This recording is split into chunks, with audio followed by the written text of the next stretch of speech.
I'll be reacting to Yasuke episodes 1 through 6. I'll be watching it from Netflix's website. And I'll be starting my reaction to episode 1. And for those of you wondering, yes, I'll be reacting to all the episodes in the same video. But now I'll be starting my reaction to the first episode in 1, 0, go. Oh, yeah. I like the bang bang noise. A Netflix original anime series. You know, this is fitting because for sometimes you see, oh, okay, now it's here. After 150 years of feudal chaos, 3 years in 99 for showing the world nation.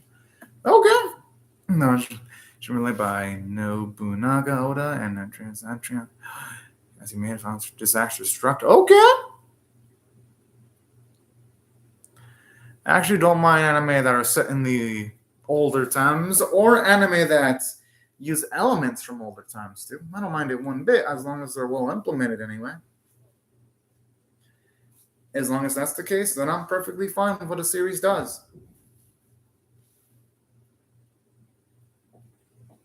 Oh. Okay, whoa, okay.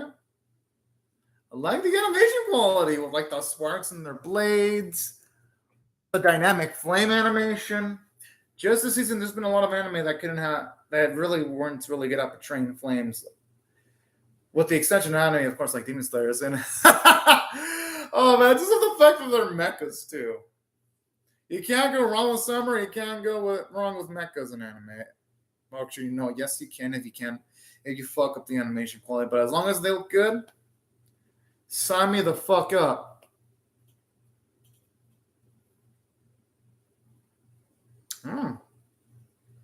Written by Nick Jones Jr. I just wish when it comes to like more anime, I wish they would like translate even the credits into like English, just so that I know specifically when I watch. It's cool that they translate it here. I'm saying for other anime in general, it'd be fucking cool if they did that more often, so I can like appreciate, be like, oh yeah, this person did a great job, and name him by name.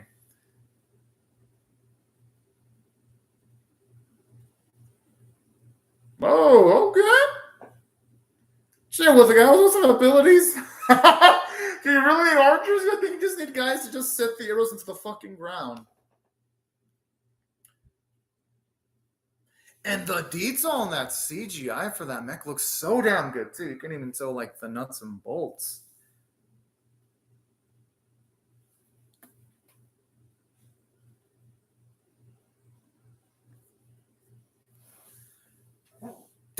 Damn, this is a fucking badass.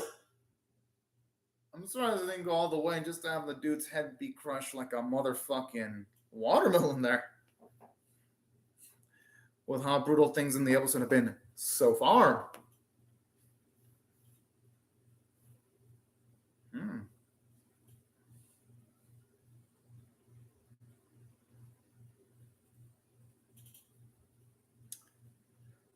I don't know what this guy. I'm assuming is he gonna make reanimate their corpses and turn them into some kind of zombies, or I guess what the fuck is it gonna do? It ain't looking no. It doesn't look no good at all. Ooh.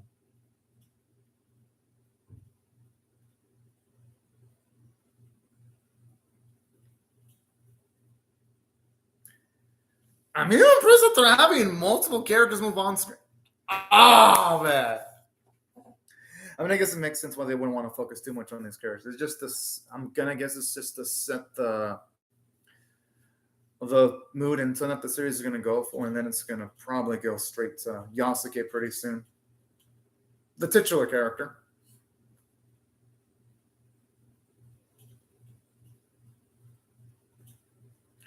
Oh no, G Temple. I even love how the calligraphy style looks gorgeous.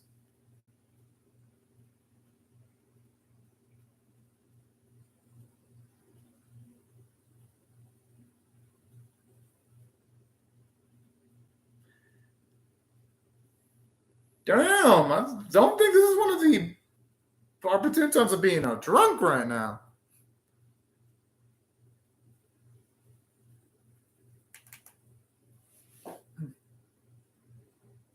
Huh. Thing is, it's too late for him to be regretting his decisions now.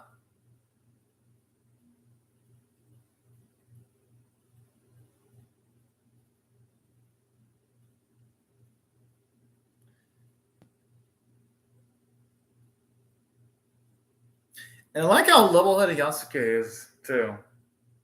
You can tell the contrast. His lord, it looks like he already has given up in life, so he's drinking the hell out of. Probably drinking a lot just to drown out the sorrows. Well, Yasuke, yep, yeah. The thing is, though, I could say speaking sensibly, though. That's the thing.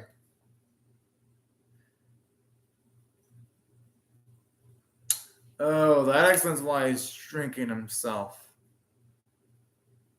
Silly.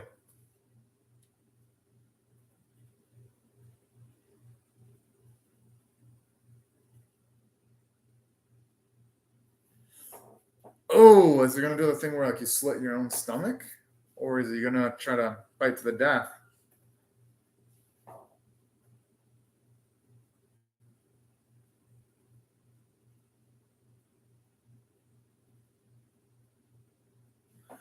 Whoa, this guy's actually gonna go through with it. Oh!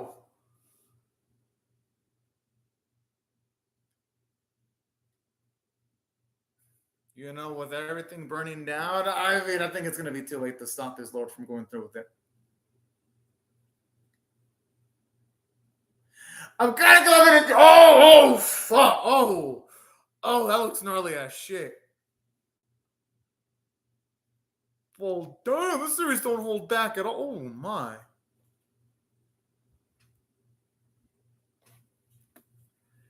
I gotta say, now that's how you make an impression.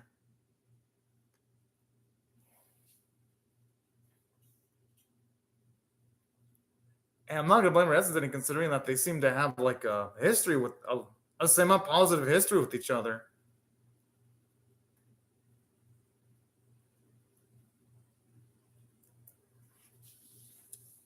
Oh, I mean, hey, at least it's good to see that he's escaped. But man, Yasuke definitely looks like a man who's seen better days.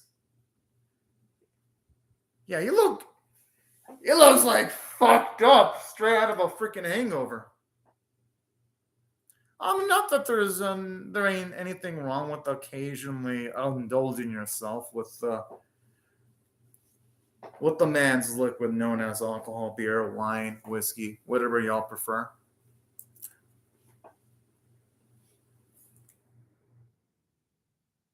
It shows how deep the relationship was for him to even be still having the picture of his friend there.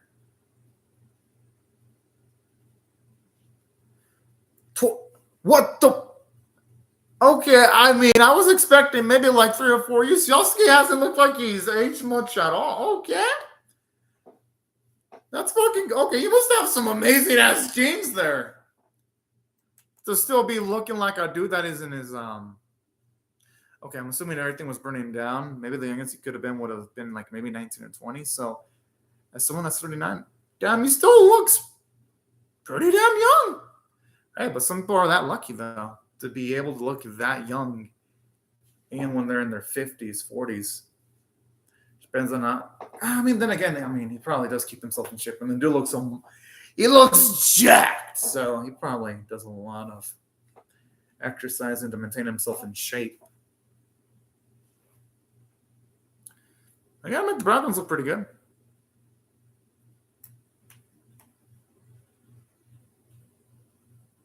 Hmm.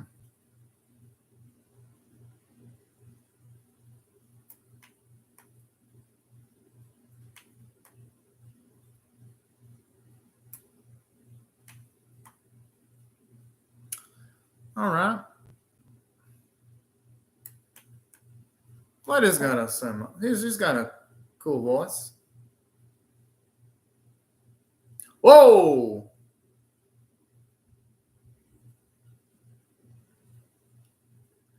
I'm assuming. Oh, whoa, okay, that's kind of ridiculous. But damn, that kid's gonna owe food to the other people there. I mean, shit. Yeah, I mean that kid's kind of a dick. Yeah, people are just minding their own business eating their food.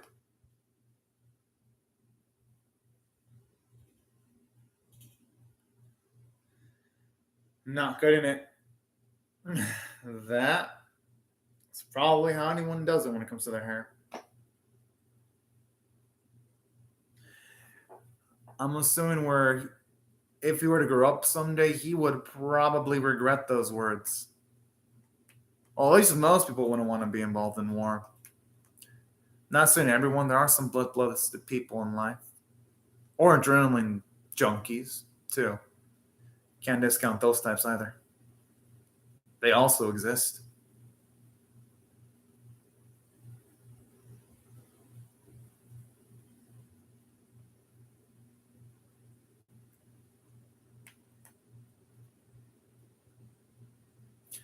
As for the dubbing, since I'm watching it with the English audio because it's the original audio for this series, obviously Yasuke sounds good, but the Ichiro kid sounds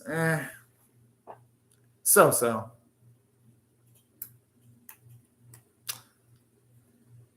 Okay, that was definitely not someone to be trifled with. Damn, they should. Oh, okay. Oh, fuck. Ah.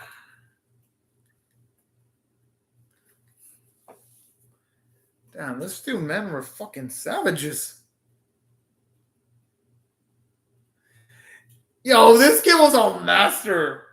You'd have been able to take on. Bullshit. He's the one who ran away instead. I mean, don't get me wrong. Some confidence is nice, but lying is definitely not a habit you want to get into. Because I have a feeling that lie was, I'm guessing it might actually bite him back in. Oh, hello, Ghost Tap. I'm not feeling like the kid, Ichiro lying could bite him back in the ass. I haven't seen Planet Width yet, though, Ghost Tap. As for me, I'm ahead of anime and behind simultaneously. Like, I'm pretty much caught up on all the non-sequel, non-spin-off anime for this season, but I got to catch up with the spring 2021 anime, summer 2021, and the fall 2021.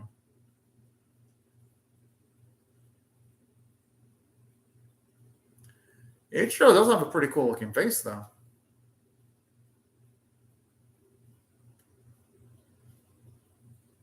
Yeah, Colossus is still not there.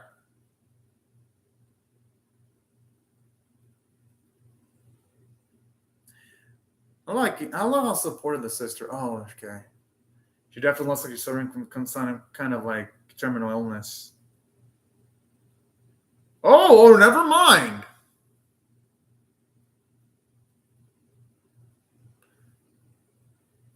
Huh.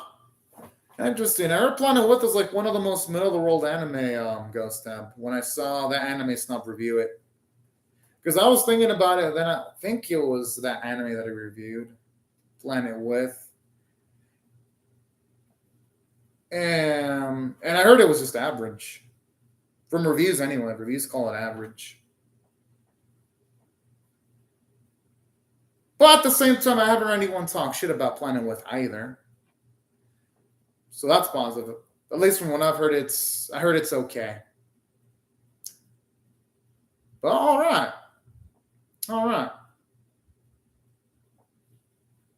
I'm going to have to consider maybe seeing it one of these days.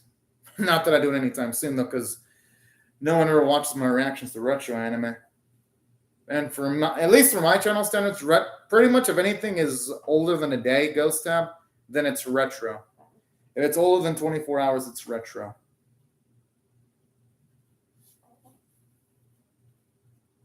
That's pretty cool.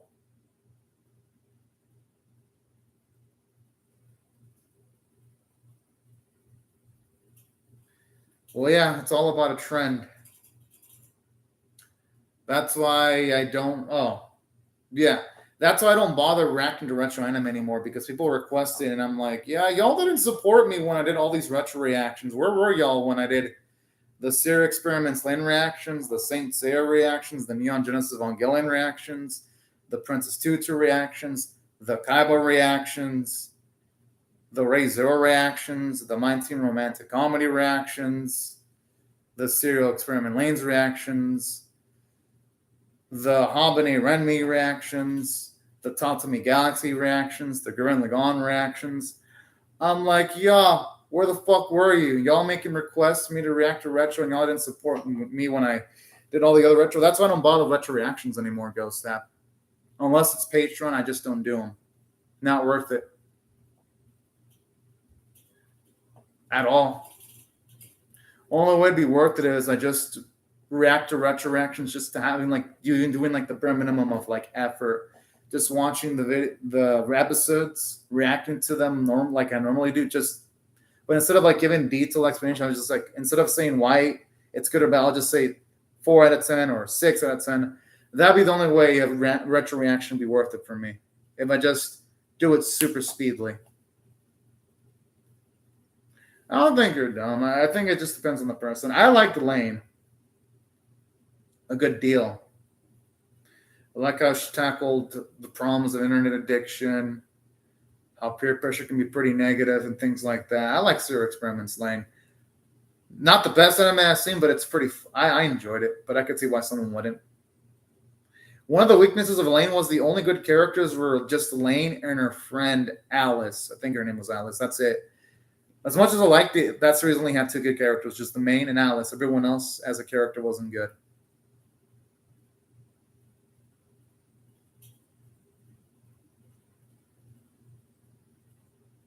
Huh. At least now we have a title, well, at least a name to give the lovely lady.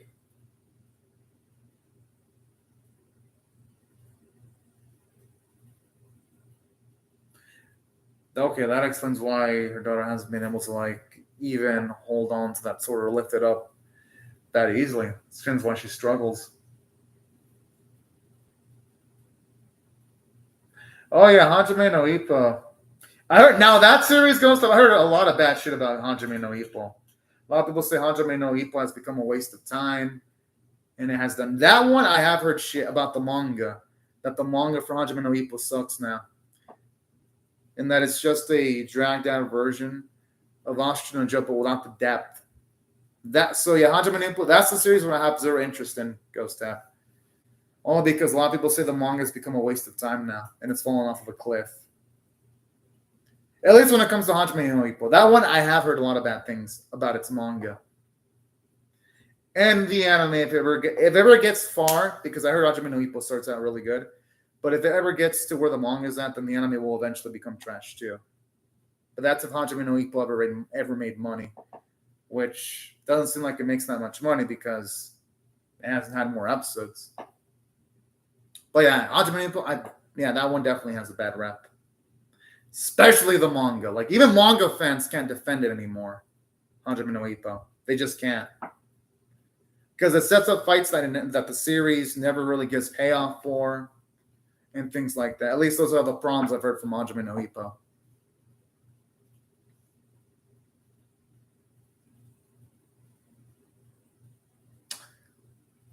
I actually think the outfit does look decent.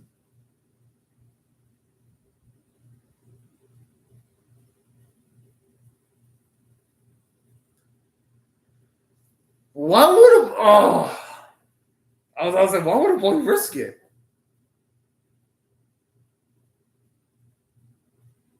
Yeah, that's exactly what I heard about the Hajime no Ippo. That the main character is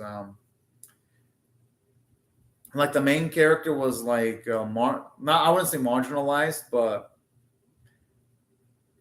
he was turned to shit by the author, and that pretty much made people not like the manga anymore. But damn, like honestly, things back in the day were such like if you had a kid insult an adult in current day, an adult wouldn't think much of it, but in the older, damn, samurais or fighters are fucking savages, just willing to kill someone if they were mocked. But that goes to show you how savage things were in the older eras. Yeah, Millsy's got the moves. My goodness, yo, oh, yes. Honestly, though, I wanted to blame that he went through with stabbing the dude's heart, but I understand why he didn't, though. No use in finishing off someone that you can just knock down super easily.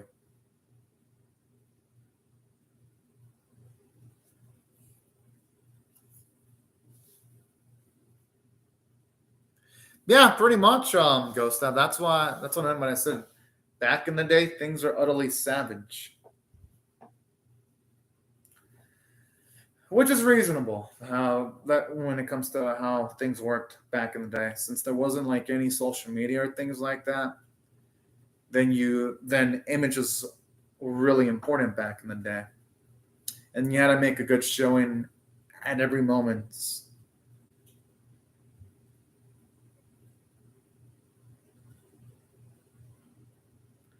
I'll just call him Baloy.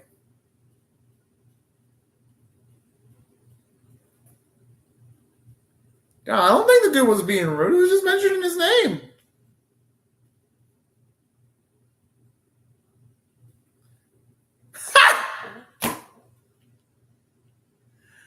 Oh, man, I kind of like how this does show you how he actually got in contact with Nobunaga and why they had such a good bond too. All right, that was actually a good scene. Actually, oh boy.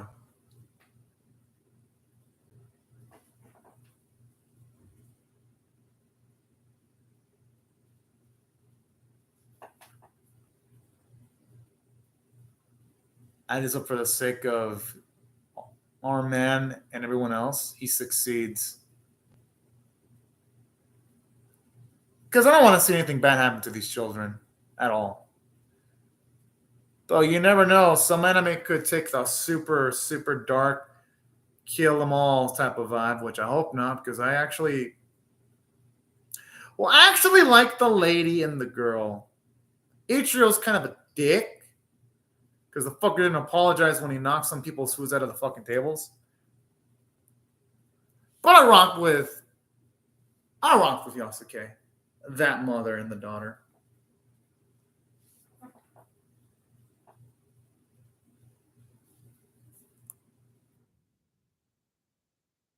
Huh. Oh, that's sweet. That explains his moral code. And that also explains why, when it comes to like the lady with the boy and the daughter, he's willing to actually help him out too. That actually explains quite a bit now.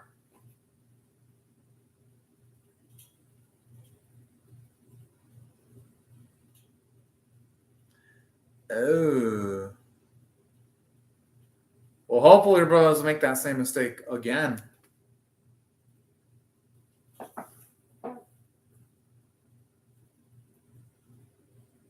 Well, tomorrow's name is pretty cool, actually.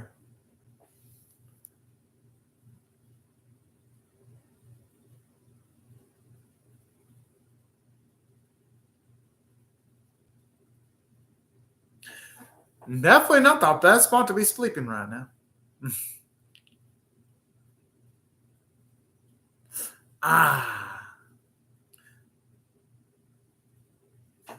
I can only hope that when it comes to Saki, her issues are more of like maybe she could have supernatural powers that her body can't handle.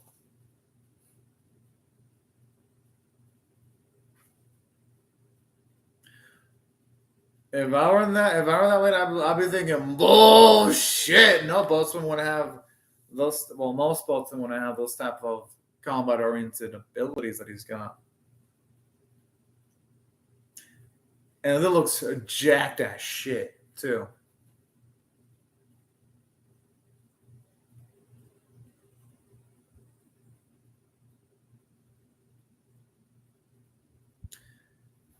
That's a damn good question. I was thinking I was thinking simply it was because he might have wanted to help the girl out because he helps children. Okay, never mind. I was right. Okay. Still nice to get full on confirmation on that.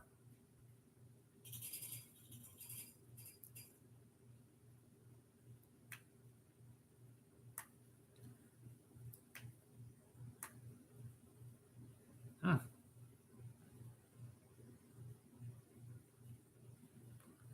Oh, okay. We're getting into like the fantasy elements now. Okay.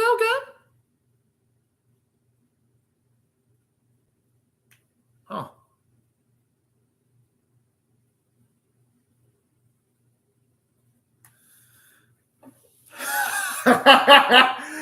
Oh man. I just love the randomness of seeing a gargantuan ass in Mecca.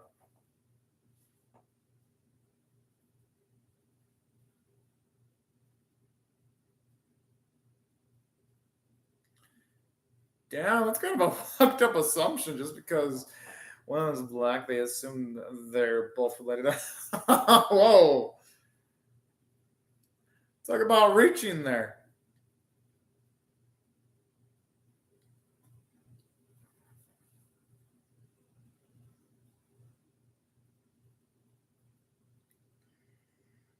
Oh, I guess Yasuke is not going to be able to take on all these individuals. Oh, he's picking Japanese. Oh, shit.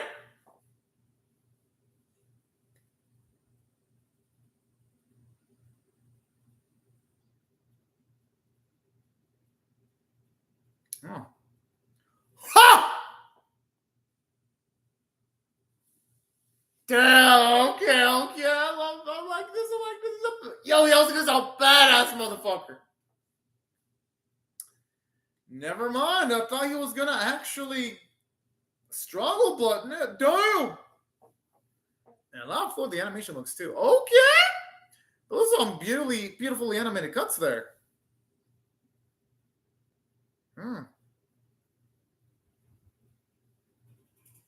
And the music's pretty dang nice too.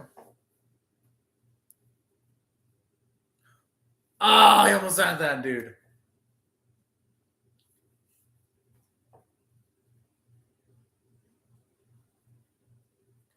Oh.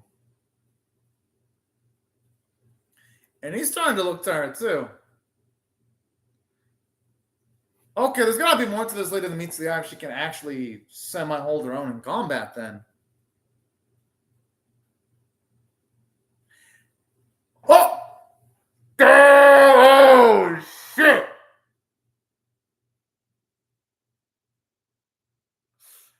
Ow, holy fuck.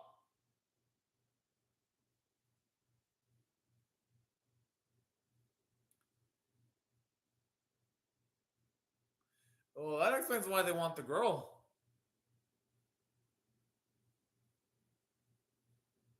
I don't think they're gonna be able to reach her. I mean, oh. Ah. Yeah, I had a feeling he was gonna be able to reach her. But with the power that girl has, I'm gonna guess that those evildoers are gonna want to take advantage of her abilities. I mean, I can't imagine it being anything else. Okay, that was quick. All right, I like the episode. Actually, if I had to rate this one on a scale of 1 to 10, with 1 being abysmal, 5 being average, 10 being exceptional, and the ED, it looks decent. I'd say the ED isn't exactly like the most impressive thing I've seen. It's about what you would get in your conventional anime EDs, just a montage of stills. Nothing that makes it go, oh man, this CD is so fucking cool. But hey, nothing that makes it go, oh man, this CD looks so shit. But yeah, nothing special. When it comes to the ED.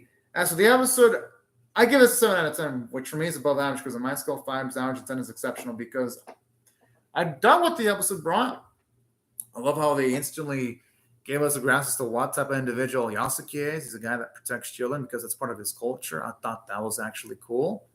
I like the premise where he's seemingly going to protect this lady and child. Can't wait to see where that's going to lead because the girl apparently has some special abilities. So I actually don't mind an escort mission type of anime.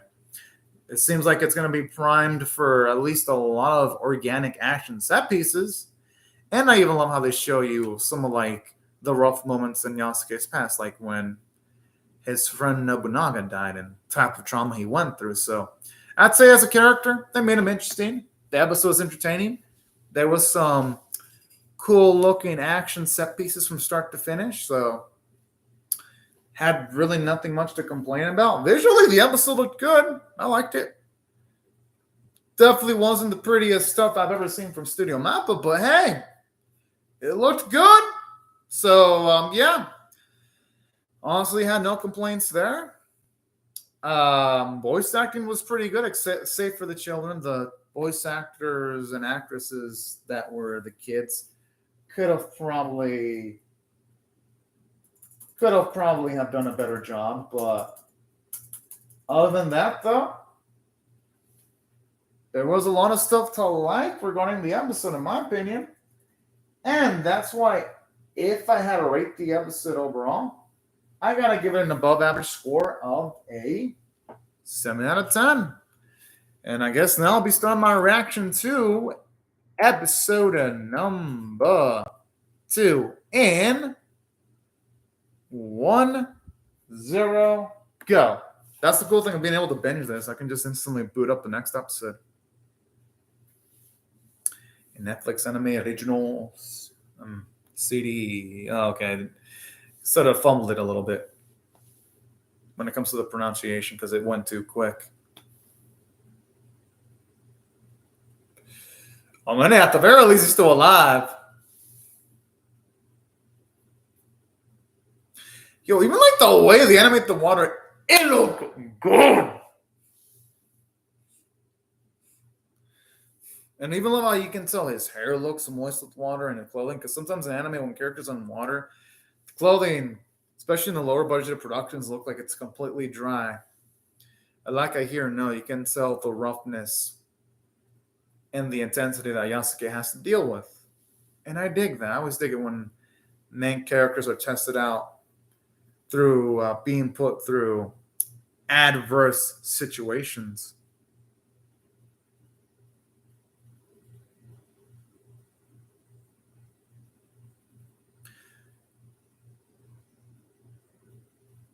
Okay, I guess it's gonna go straight with showing us the opening theme, huh? I don't mind.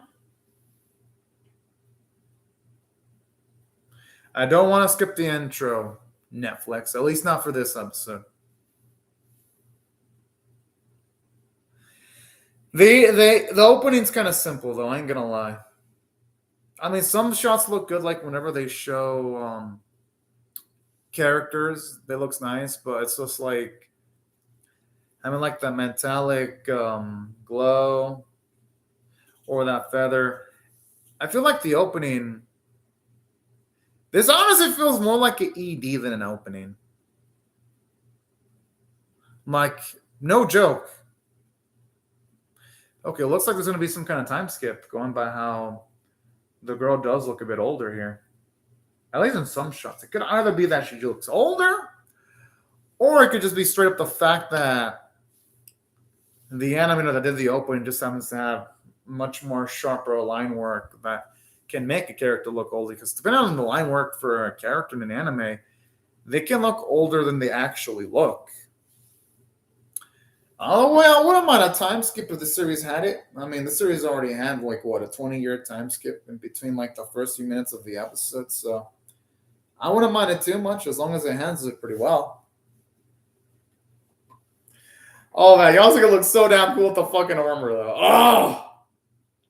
I fucking love his look with that armor. The old way.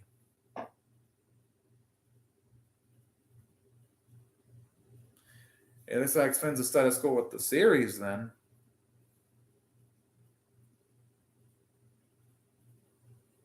Okay, I actually like how this properly sets the tone for the episode. Oh.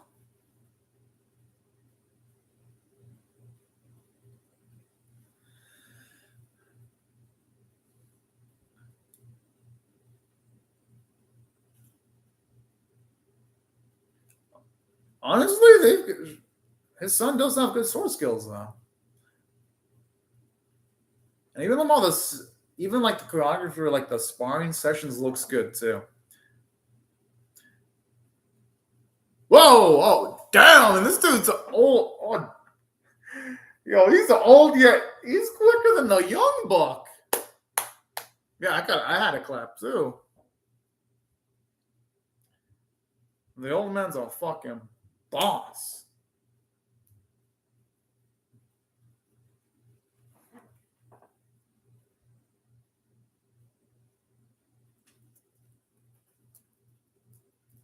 Oh boy.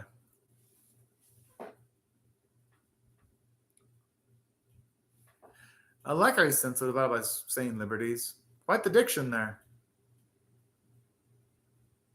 Oh.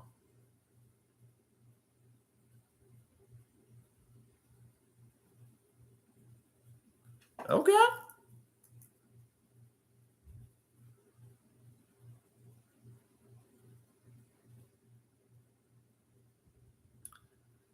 That's hella fucked up. But then again, that's how it was back in the day, though, where people weren't willing to accept other people of different nationalities or color or sexual orientation and things of that nature. Damn, this old guy is a fuck. He looks like a fucking edgelord.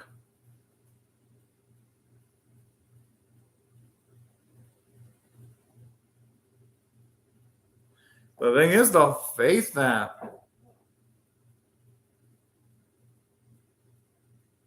Huh.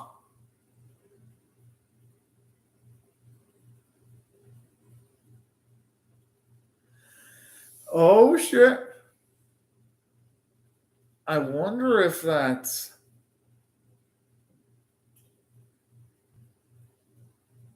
Kind of makes me wonder, because that looks similar to the necklace that our boy, I mean, not the boy, that not Yasuke grabbed from the mother. So I wonder if there's some kind of, no, there has to be some kind of relation.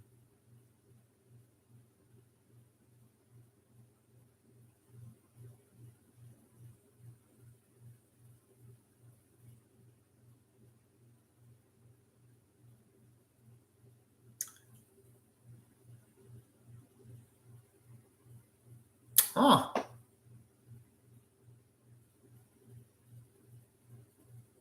Ha! The thing is, though, and then like they could have been able to hire someone like Yasuke. Though Yasuke loves to help out people. He'd have been dead set against going against anyone who want to fuck with the child.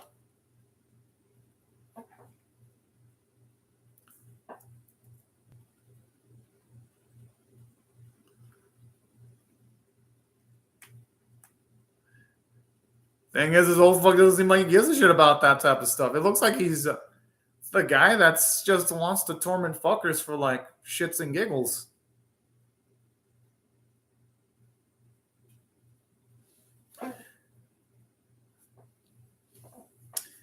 This motherfucking snitch. That's all I gotta say.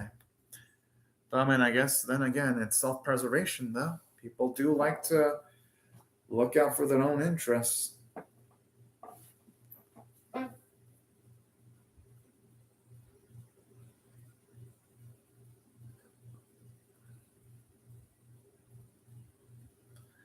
Whoa! Damn. This dude's an absolute savage fuck. That's all I gotta say.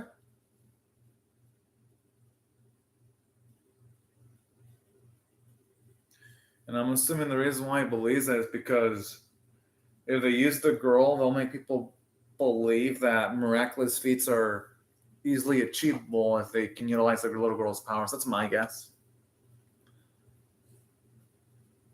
As to how he can utilize the girl, anyway.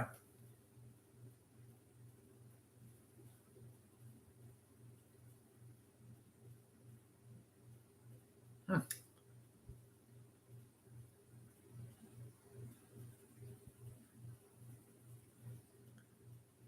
I mean, at this point, they're lucky to even be alive.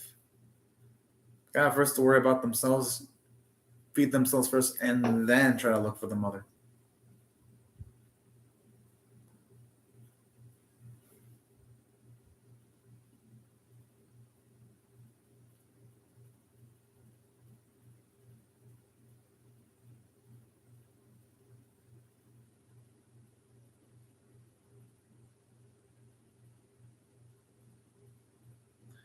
You know, it'd be cool if she learned how to utilize her powers, though, of her own free will. So I think it should be a damn good asset against the people that are going against them. Gotta admit, that shot is really beautiful, like the moon. It looked gorgeous there.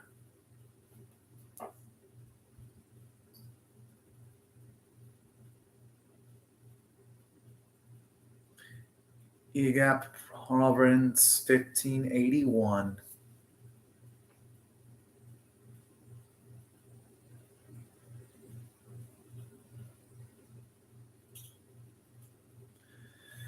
I like that little flex there.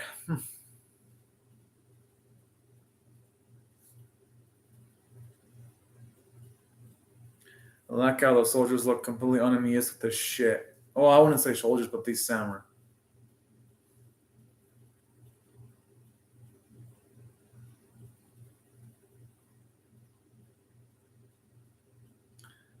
Damn!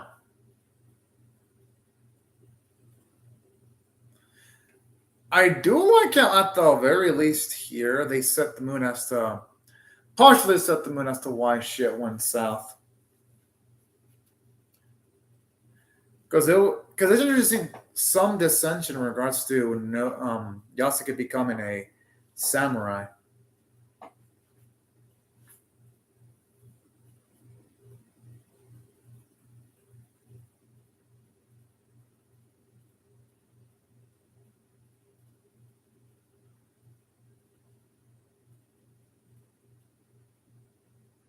Damn, what a condescending prick. That's all I gotta say.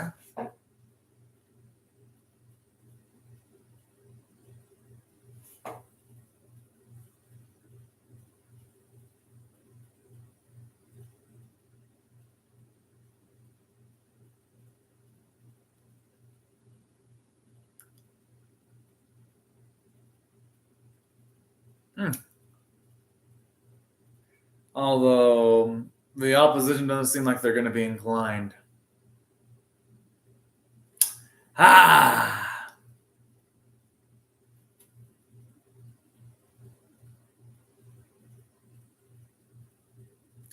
Well, I mean, he gave these folks an out, and they didn't want to take it. Not much you can do with people like that. Oh, then say shit like you reap what you sow.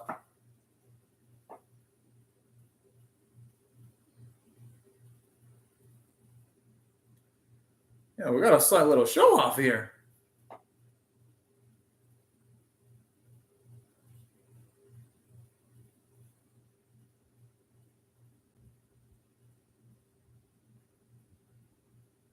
You know how whenever they move, you hear some slight clinking noises in their armor. Just adds a little bit more of intensity because when it comes to anime fights, it ain't just the animation that makes a fight good; it's the sound effects. And it's essential for there to not be music, though. I think it's nice. And it's a little bit more variety to the action set pieces in the series. Whoa!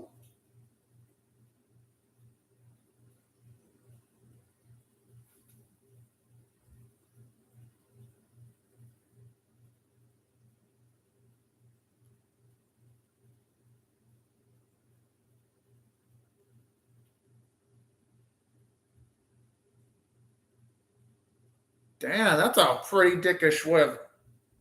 How the fuck is that fair, though? I mean, you have all these samurai surrounding him. That's like a loads of interference there. But yeah, I respect that lady for wanting to actually step in, though. Damn, he's fucking mowing them down as if they were fucking amateur. Yo! Oh, and I just love Yasuke's goal. Wow. That's all I gotta say.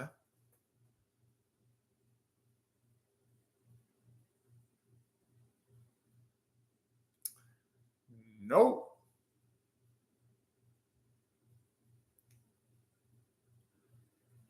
Okay.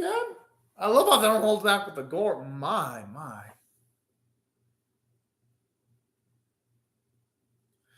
Oh, you can tell Mitsuda was so disappointed about this shit. Like, you can tell he wanted Yasuke's head to roll.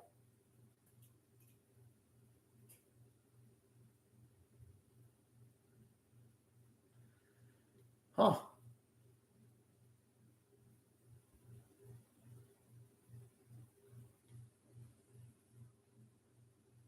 I mean, in warfare, in most cases, there ain't going to be any honor involved. Because what war happens is you'll have innocents dying. And you'll have soldiers dying too. It's just how war is.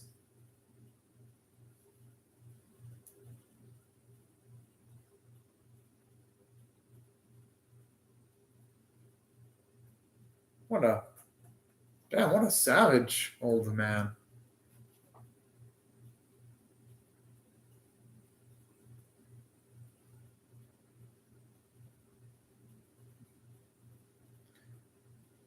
Okay, that was creepy.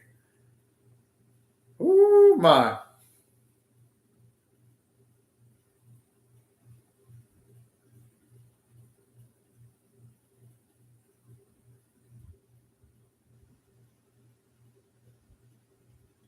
Then they can't necessarily go to him then.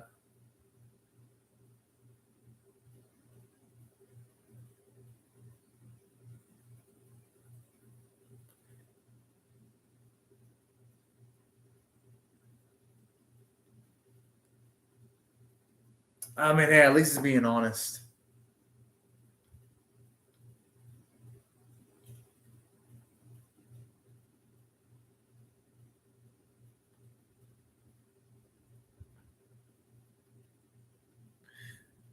Although in saying that, I do hope that if they do come looking for her, Yasuke isn't super far away because she's gonna need it. Because I think that's gonna inadvertently alert whoever's going after her. That's gonna instantly alert them to her location, and that's gonna put her in an extremely compromising position. That's my guess, anyway. Huh.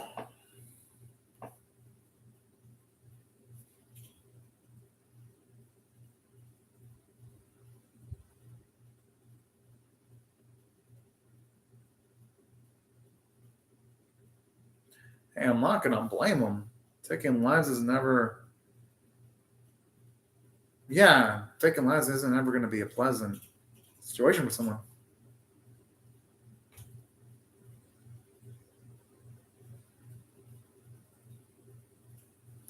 I like that personality. I wonder what happened. I mean, I wonder what happens to the lady.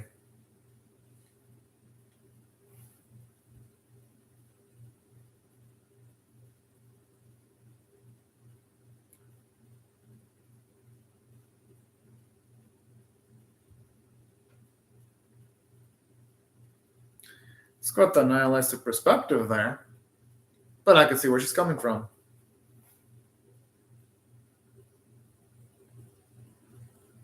Whoa.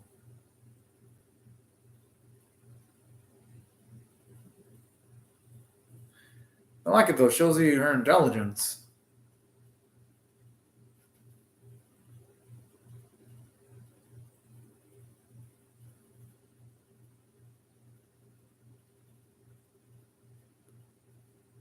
Kind of man, I do like kind of gonna shows up with style.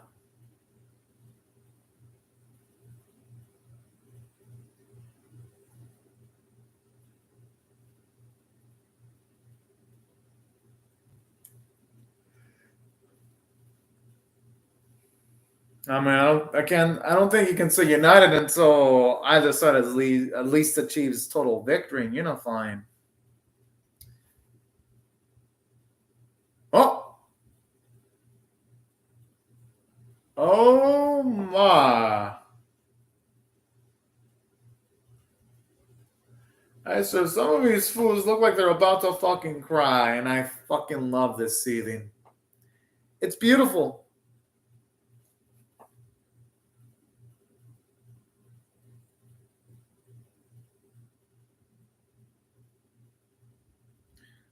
Kind of makes me want to drink some of that. Looks like it would actually taste pretty good. Oh, looks like some of that would actually taste pretty good.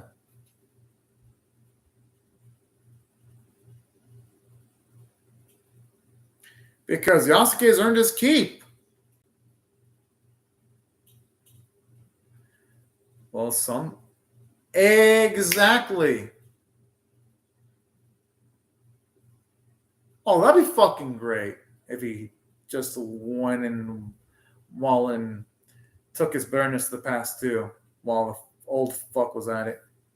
That'd be beautiful, actually.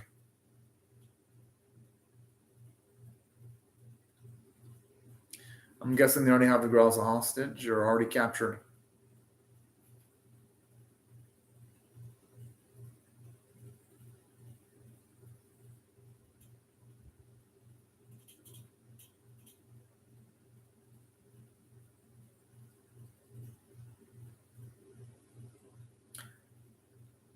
Considering as mischievous as the old fuck is, I'm surprised he didn't ask for something like a red wine or something.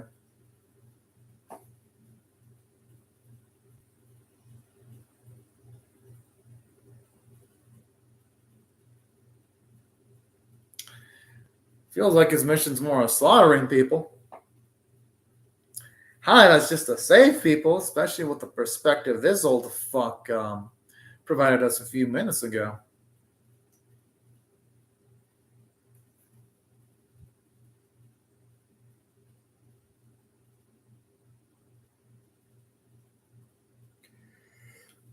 Ooh, boy.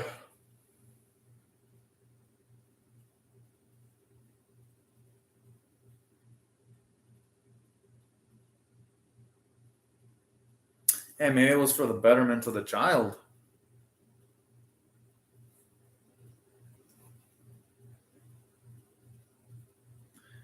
Yeah, this old fuck can't be trusted either with the way he be talking.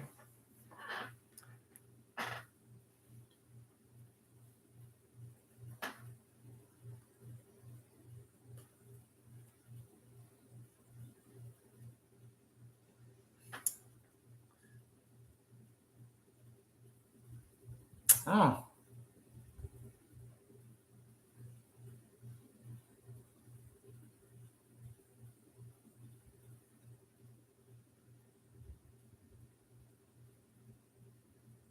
I love how it shows you how educated he is, too.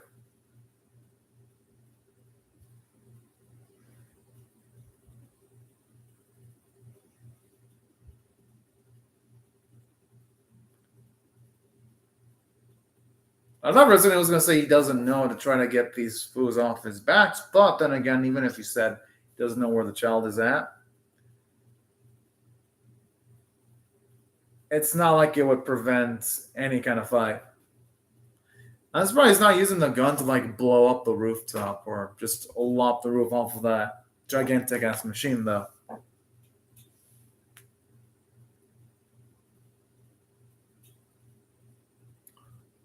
Whoa!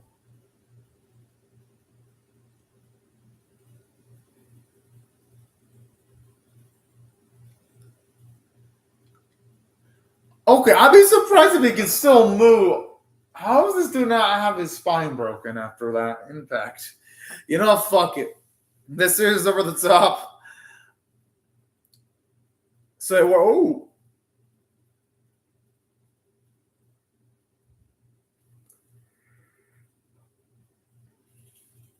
And that's just to show you how much of a boss Yasuke is because they need all these fucks just to be able to fuck with them.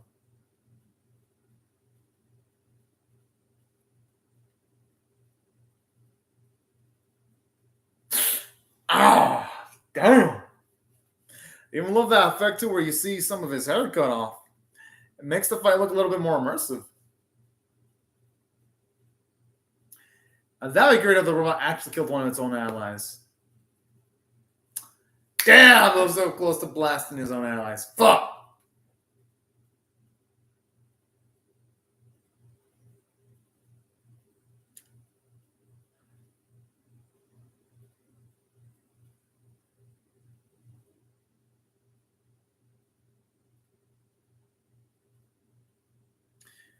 Kind of want to our presence inside the machine, unless it's some like AI machine being self-operated.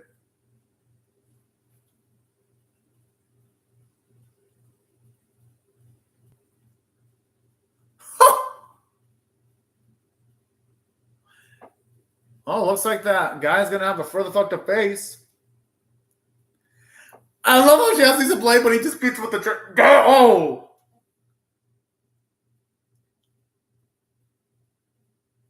And another the creativity. Oh,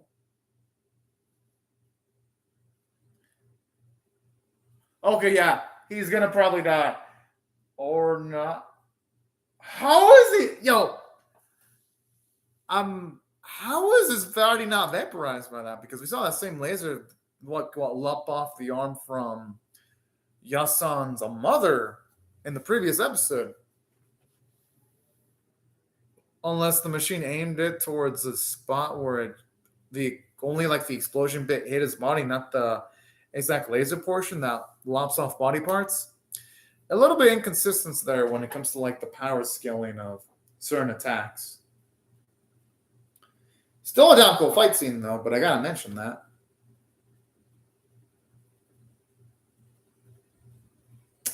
All right, good episode. I liked it more than episode 1, so I'm gonna, because remember my score 1's abysmal, 5 is average, and 10 is exceptional. So I'm gonna give this a 7.5 out of 10. Doesn't do enough for a score of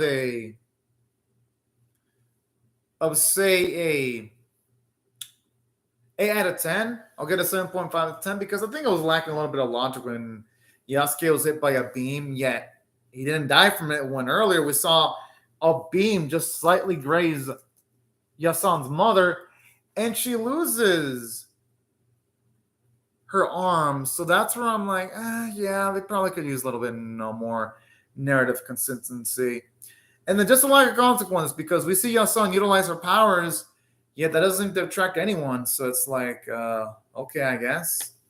You would think they'd be able to sense the massive amount of power that Yasan was utilizing during the episode. So that's where the episode, while I was entertained, it lacked a little bit of logical coherence, but still nice overall. It was nice getting to see the emotional terminal that Yasuke was going through, where people in the past were talking shit about him. Found that to be pretty interesting. And it was nice seeing further why he had a huge bond with Nobunaga. So that was cool. Still, the animation was actually even better this episode. Artwork was pretty dang nice. Liked the music. And that's why overall, despite me, I maybe feel the writing flaws that the episode had, I still enjoyed it a good deal. Could it have been better in a few places? Well, yeah, it could have. But hey, you know what? I'm liking what I'm seeing, and I'm definitely excited to see what they're going to provide for the next episode, actually. It's a lot of names involved when it comes to the dubbing of the series, but you know what? At least off of the audio I've heard, it's been good so far. Like, the voice acting in this episode has been better overall. I'm just going to set it to 0 because it's just like the voice actor credits. So I'm just going to set it to 0 and bam. And then I'll push the play button once episode 3 starts. And I'll be starting my ranking episode 3 in 1, 0, go. Oh, hell yeah.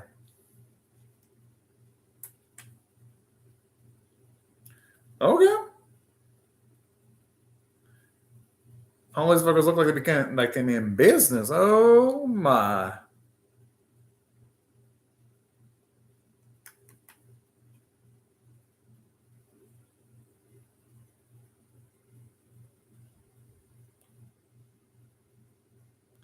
Damn, I like how this machine has got some fucking drugs here.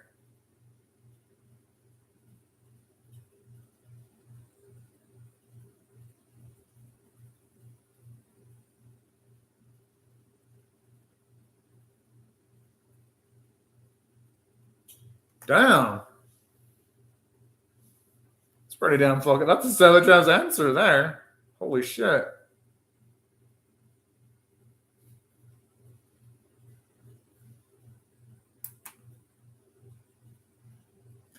But again, I like this because it shows you the harshness of the Yasuke verse.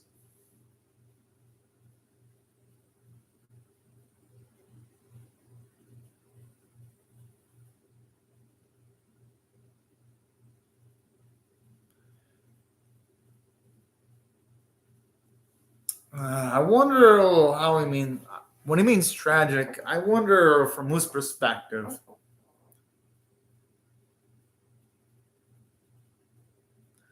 Damn, I just love how the fucking that woman there was so jealous.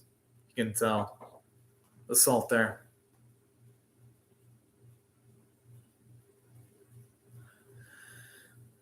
Okay, what a lying little fuck right there.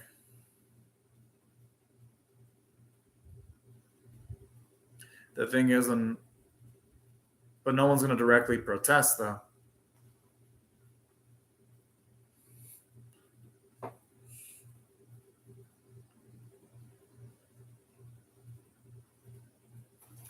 Yeah, he's honestly got a good point. I like this bit.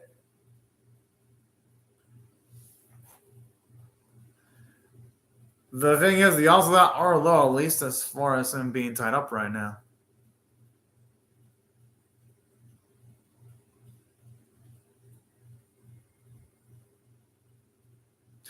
I'd say that still wouldn't be enough, though. But, considering that, at least in this setting, people would have doubts against someone of a different skin color, yeah, I can see that as being, even though as flimsy as it is, I can see that being enough to look at someone with scorn.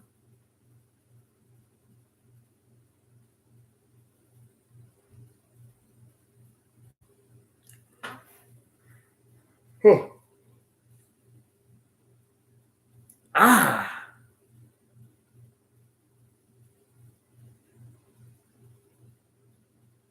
If anyone needs a cleansing, it's this old fuck. That's who needs a cleansing.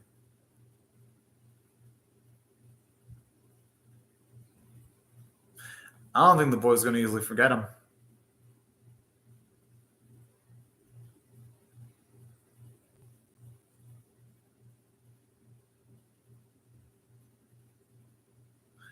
I think deep down, he definitely knows that Yasuke didn't do it, because if he really believed that, he would have thrown the rock at him. The opening. Honestly, I honestly don't dig this opening too much.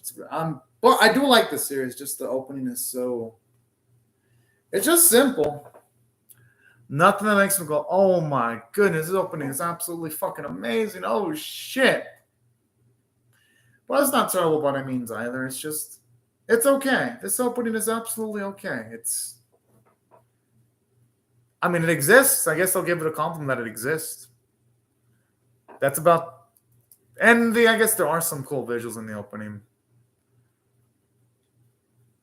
So that's probably about as far as I'll go when it comes to giving it credit. It exists, and it has some nice looking shots. And that's about it, really. No, I wasn't imagining shit.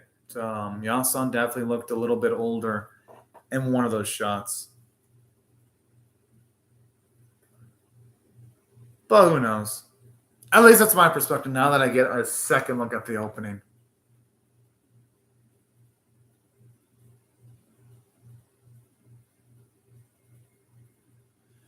On saying that, you can definitely tell whoever sings this opening puts a lot of heart and soul into this.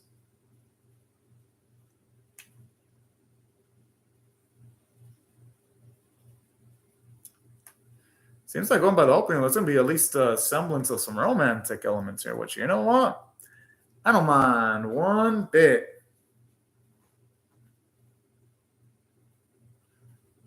Mortal Sins.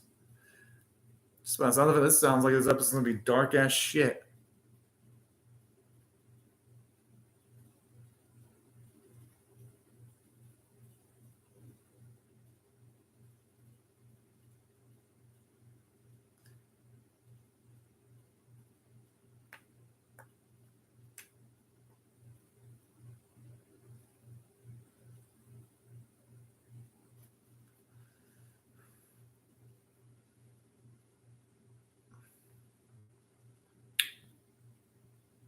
Hey, they at least got rid of the girl's protector. It ain't like they did absolutely nothing, if you ask me.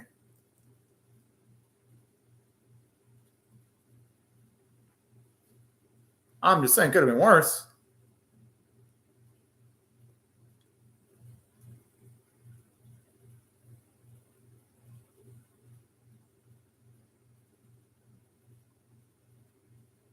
Damn, shit. This old guy always looks like someone always pissed on his fucking cornflakes. Well, by the guys, that thing is sort of like a walking scrap heap, though, if we're being a realist.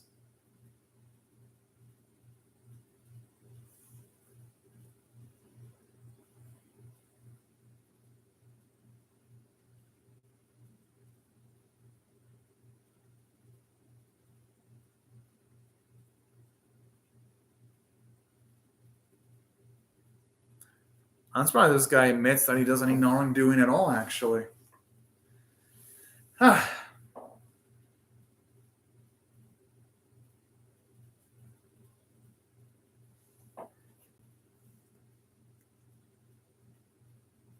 Okay, that explains why she's in a bad state physically.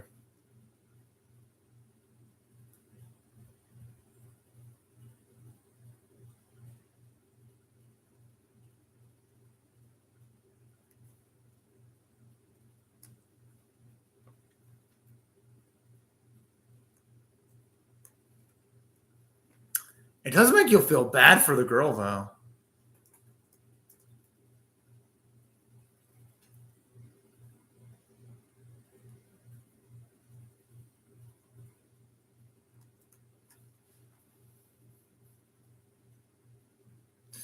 I'm gonna guess they're gonna finish him. Oh, I thought for a second they were gonna actually finish off Yasuke.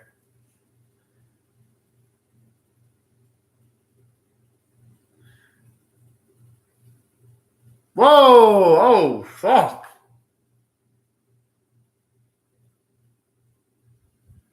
Okay, this fucker's a savage. Ooh. I mean, he literally said he doesn't fucking know. Well, you know, even if he did know, he probably would have been killed off already.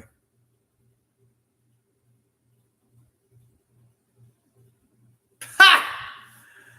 Oh man! Fucking love that swag. I love how he doesn't. I love how he doesn't give a fuck. Even when he doesn't have the upper hand. Only the most chaddest among chads would be able to do that in these type of adverse situations.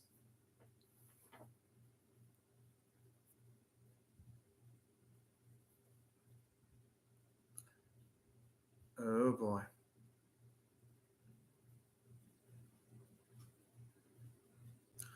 Oh, okay. I wonder if we're gonna see her do some badass shit.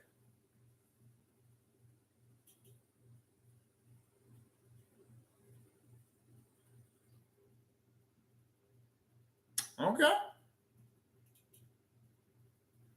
I just like how all of a sudden things have just gone completely over the top. But you know what? I don't mind. I actually love this type of campiness in my anime.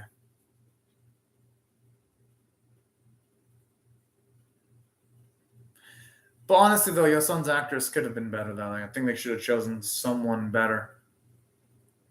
Because when she's sang, it sounds forced. It doesn't sound natural. Like when it's a conversing, your son's actress does a decent job. It's just when she's forced to like extend her vocal range. For someone, she's got quite the athleticism, but then again, and she is supported by her abilities. I like this though. At least it shows you that she's semi-competent.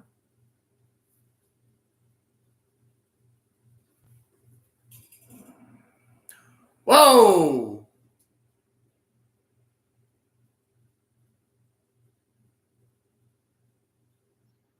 I was surprised the thing was even launching those beam attacks, though. I mean, thought they were trying to capture the girl alive.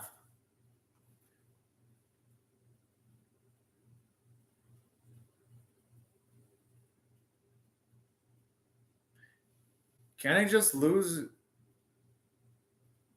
Why didn't he just shoot the wagons? Oh man, the writing in the series can be kind of dumb sometimes. It's like, couldn't he just flown above to like just keep track of the wagon that obviously had a girl? Couldn't you have shot the wheels of the wagon? Honestly, it kind of feels like it. The writing here is kind of a little bit stupid because it's like, come on now. There are obviously things that the robot could have done to actually, oh, I don't know, have captured the girl instantly. Just feels a bit illogical here.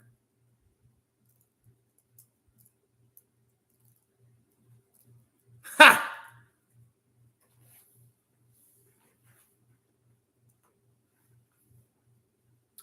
Like how shows how polite he is towards ladies here.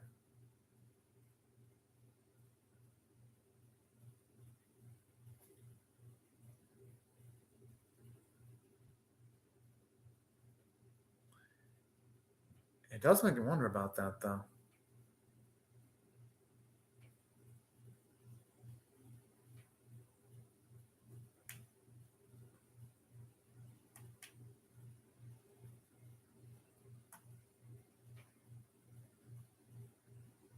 Oh. All right. But no, seriously though, and thinking about it, I just thought about it. Yasuke was also utilizing her abilities professionally when in the episode one she couldn't utilize it that well. Now that I look at the necklace, it reminds me. Kind of feels like this series is like rushing certain things a bit too quickly. Honestly.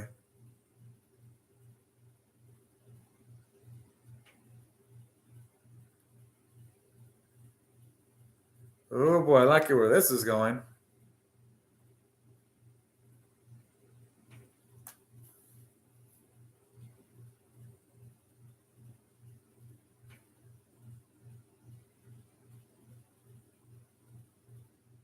Damn.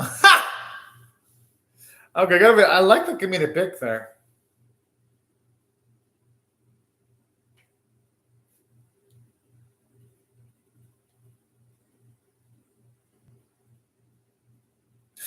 Ooh, oh, that's pretty fucking nasty. Damn.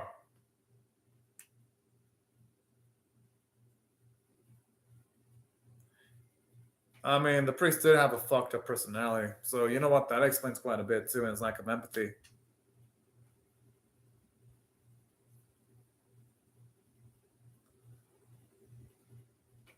All the more reason why no one wanna.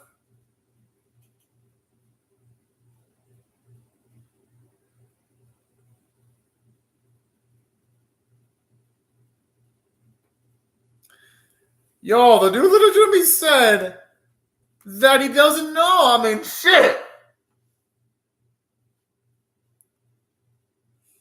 But hey,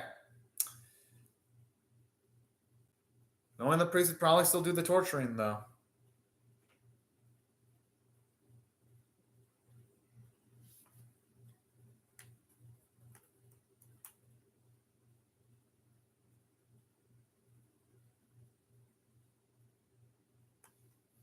Hmm.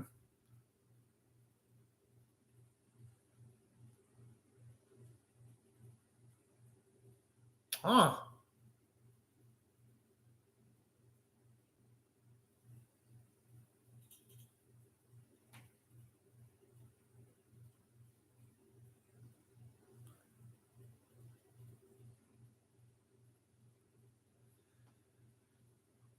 I mean,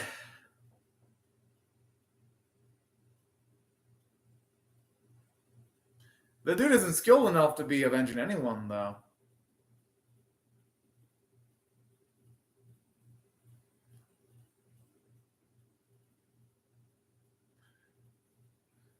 But yeah, it kind of makes me wonder though, how did Sonic become so good at utilizing her ability this episode though?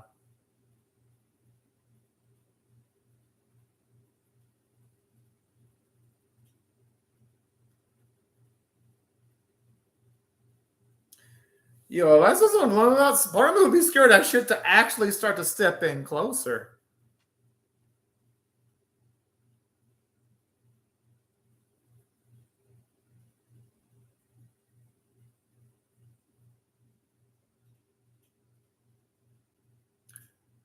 But I do like this. Now, this would have been more realistic, seeing her utilize the powers early, but not being able to control it, because it's like, okay, now this I can actually believe. Just makes again the previous scene where she was utilizing her powers proficiently feel a little bit off. Because she went from accidentally causing damage to Ichiro in this bit to having full proficient control of it a few moments ago. I'm surprised Yasuke has actually been able to last that strong. It's got nerves of steel. That's all I gotta say.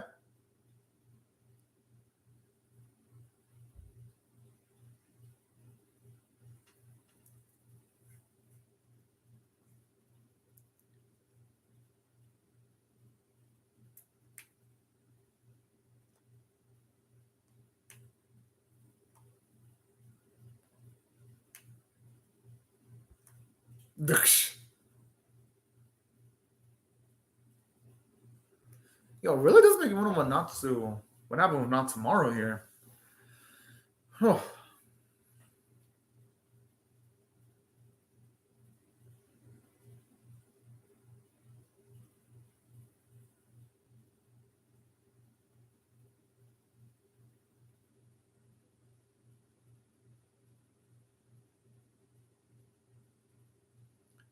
Anyway, I like that little joke from Nobunaga there. I like how Natsumaru's looking at Yasuke oddly there.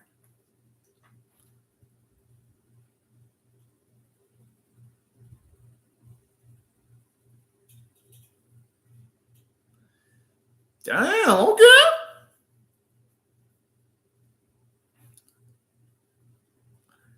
Yo, I just like how their Yasuke's, more like Nobunaga's for us, just slowing everyone like they're fucking button down. Yo, the amount of blood that the characters in this series fucking shed, if 100 soldiers are destroyed, it'd probably be enough to fill up a pool of blood, like a medium-sized pool, no less. I like how they've been building chemistry between Yasuke and Natsumaru.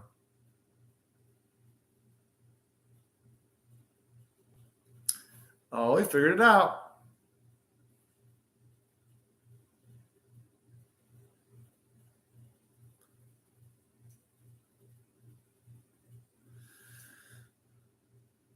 Still a betrayal, though. Trying to justify it by saying it's not a betrayal.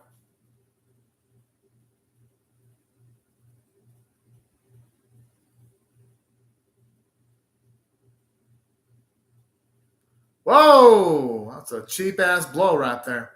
Yeah, had to do what he had to do.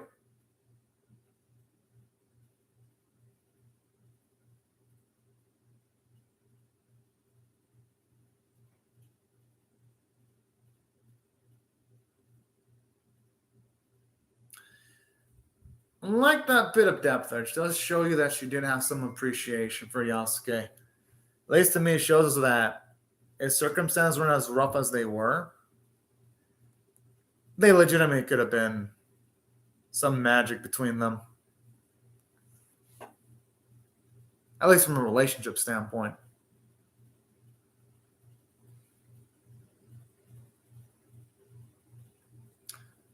Yeah, I just love the music, like the da-dun sound effect. Whoa!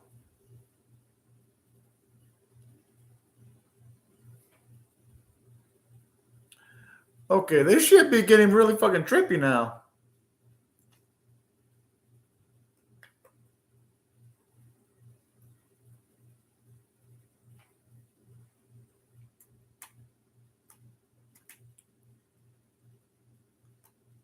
I'm guessing it'd be potential guilt for him killing Natsumaru, maybe? At least that's how I interpret it.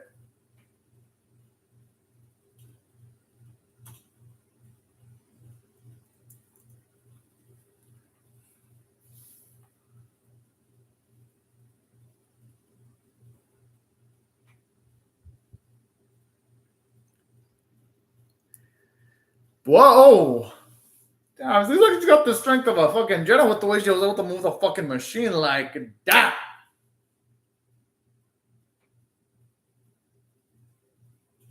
Damn!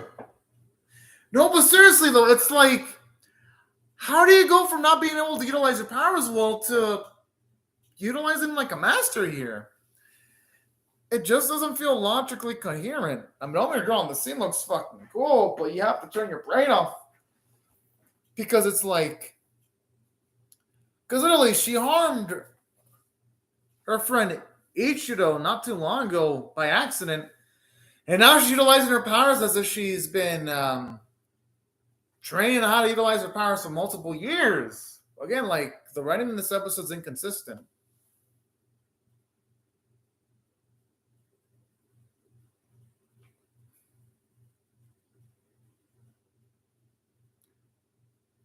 I love how she utilizes that machine as a fucking dirt. He really thought that was going to work?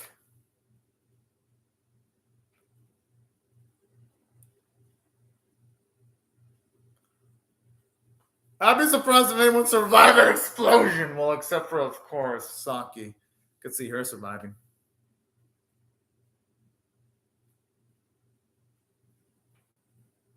I don't think she'd want instruction from this old fuck.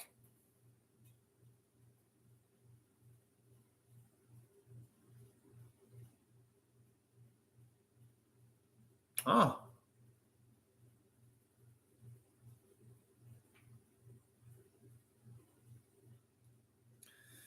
Again, this is a cool fight and all. I mean, it looks cool, but it's like we're seeing her deal pretty decently with people that have known how to utilize the powers for like multiple years. I'm imagining.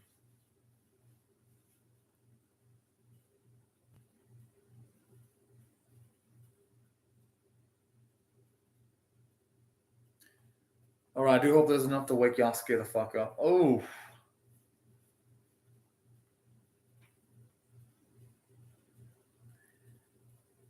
Ironic how the guy that looks more like a devil and acts more like a devil is saying those words.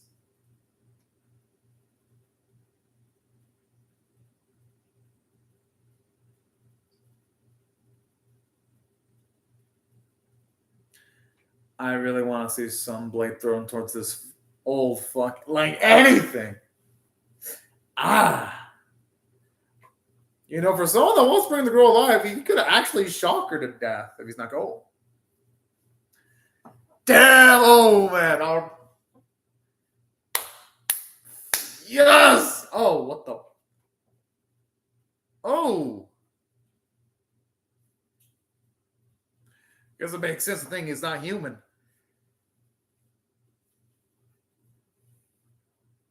You know, that'd be poetic if he actually got killed by a cross.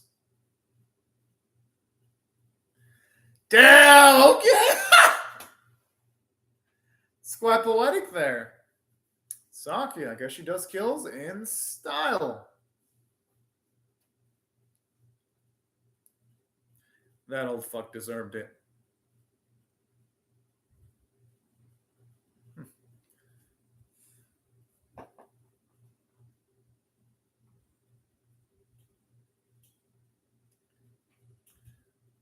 They can't.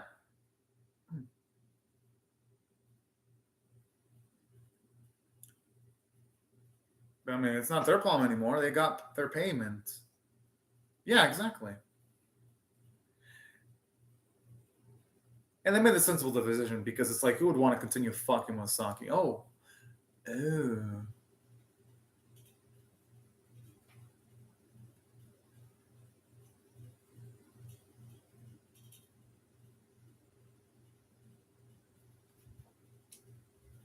I like how polite he is. I'm assuming they see each other, they'll be going at each other towards the battle to the death. That's my guess.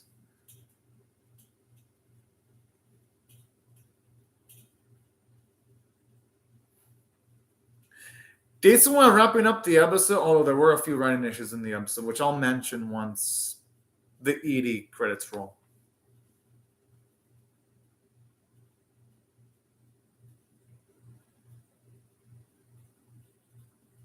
Ooh, boy.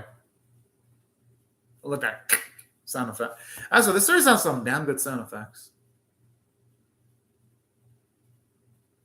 All right, here's how I feel about this episode. There was cool action.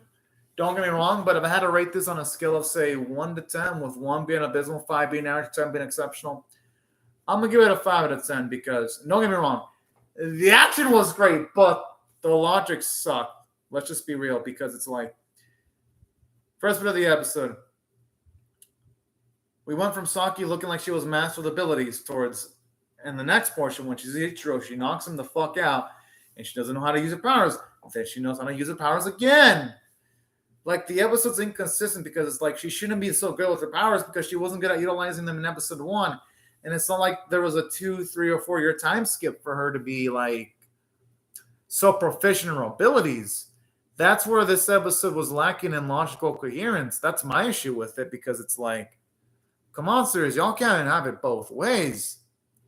Y'all can't be like being like, oh yeah, we'll have these cool action sequences, but not thinking about the logic behind them. That's where the writing in the episode wasn't that good. Don't get me wrong, there was positive elements, though. I like the characterization when it comes to Natsumaru, seeing that her loyalties were with the actual clan, and that forced Yasuke to kill her, even though you can tell he had a lot of respect for her. I like that, but it added depth to her character, and it shows you the trauma that Yasuke goes through after he killed her. So I do like that, seeing how heavy it was in his shoulders. I do like how Saki came to help out Yasuke too, shows you how much of a sweet girl she is, has a high moral fiber to her. So that's why I didn't enjoy the character running the episode overall.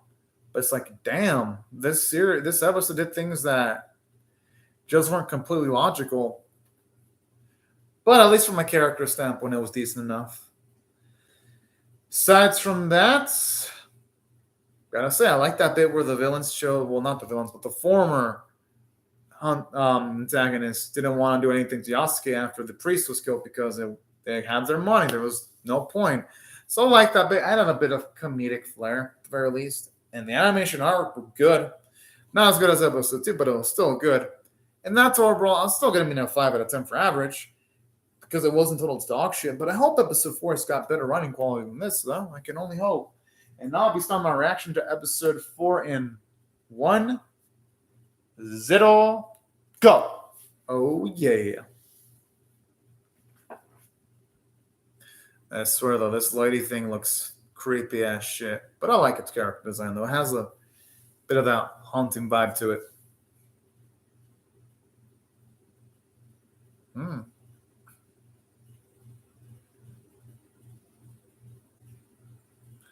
Seems like that being is parasitic in nature, though.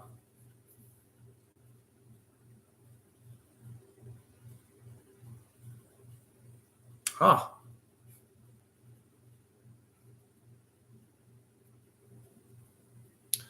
Whoa. I'm assuming it's going to be Saki when it comes to the power source.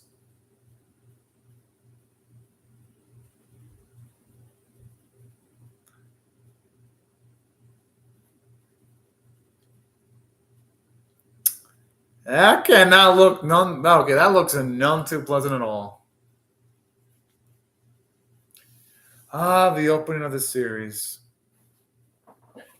You know, it's one of the animes where if they have this opening at the start of the episodes, I'd be like, skip, and I enjoy this series, just the opening. It's like, man, it's okay, I guess. It's like, I mean, I don't hate it. It's just like, holy shit, I wish they had this at the start so I can just put the skip intro button. But anyways, I guess I'll just talk about how I feel about the first few episodes I've seen so far. Overall, the series is fun. I like it. It's all right. Nothing that knocks my socks off, but it's entertaining, actually. I actually can't wait to see what they're going to do. The only thing I like about the series is sometimes you got characters doing illogical things or illogical feats. But for the most part, I'd say the episode works. It works, so in my opinion, this series has more positives than negatives going for it. But I do gotta acknowledge the occasional negatives that rear their ugly heads in the episode on occasions, though. If not, I'd be disingenuous if I didn't mention any potential flaws that the episode had. Lisheen, I think I've seen that name Lisheen before in Cannon Busters. I think. I'm going to have to look up that name, though. The Long Road.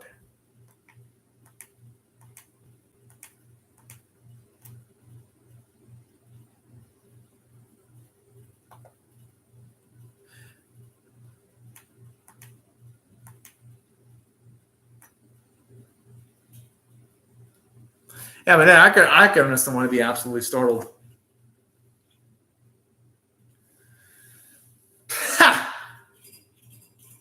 I mean, that's a cute little scene there.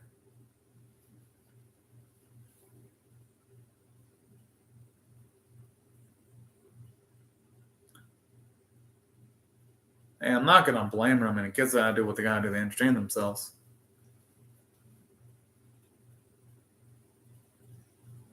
I don't think he minds that too much.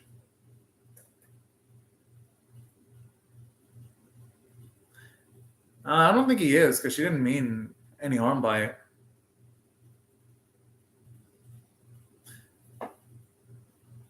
Aw, that's sweet.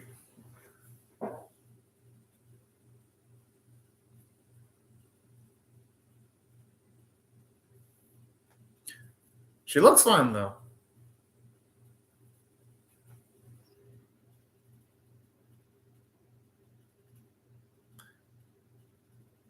I like how she ignores the topic. You can tell she's doing that because Sanka doesn't want to worry Yasuke.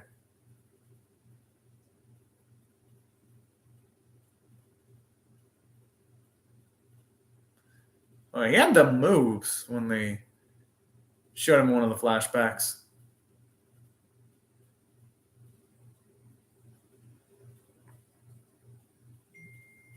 Damn.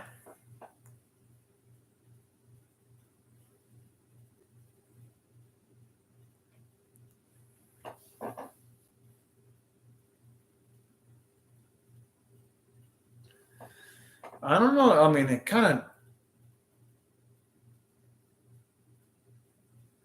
Yeah, I'm not gonna blame him for wanting to lay low.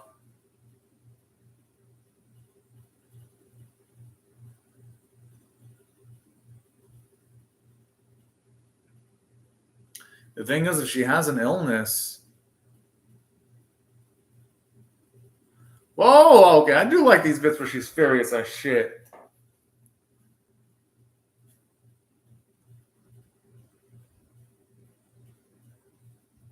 He actually did.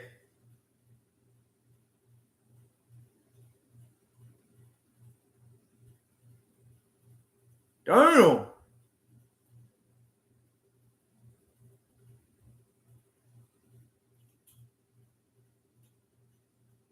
Ha! Yeah, he should have. He should have definitely controlled his words there.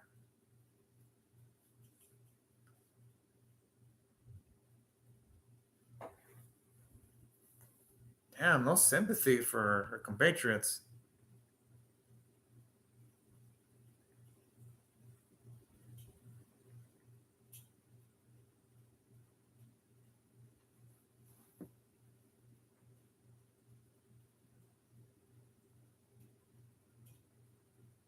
Hmm.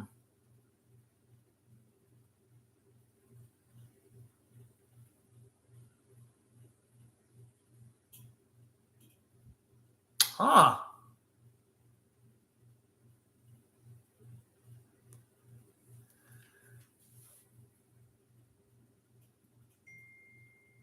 Damn. Okay, that explains why the dude was such a fucking badass in the first bit of the episode, episode one, anyway.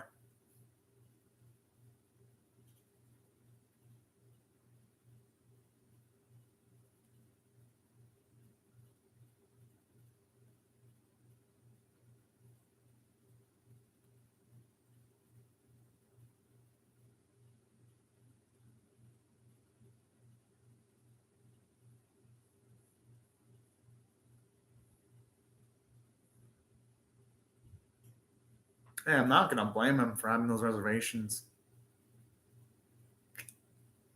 That's what I was kind of cute. No.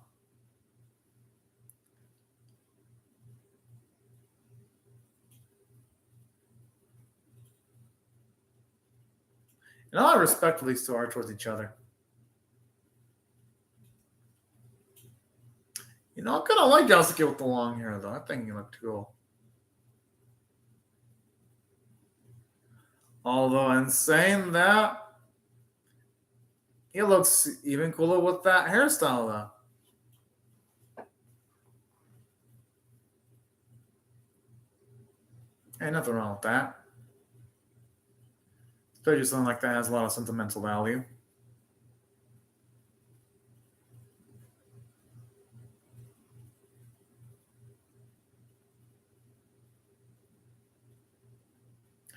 Question is, why didn't he not want that thing to be touched? Oh, it's his blade, I'm guessing?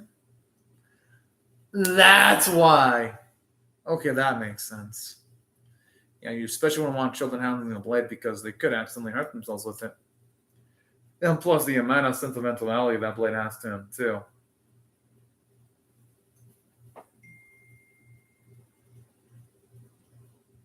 They don't have that luxury, though, unfortunately.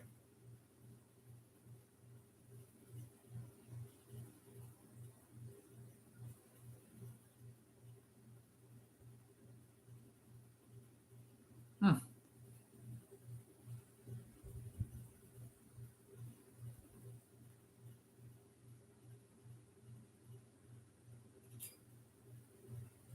Damn, this is a fucking savage.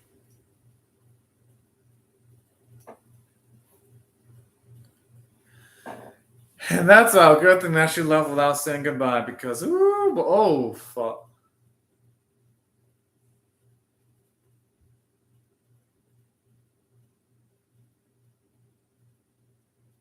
I think it's not like I can resist helping this lady.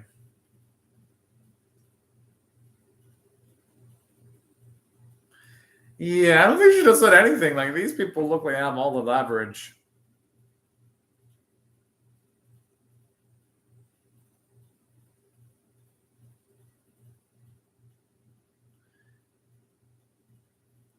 Okay, this is again where the series has some kind of on the it has dialogue that's a little bit lacking in detail because it's like, here's the thing.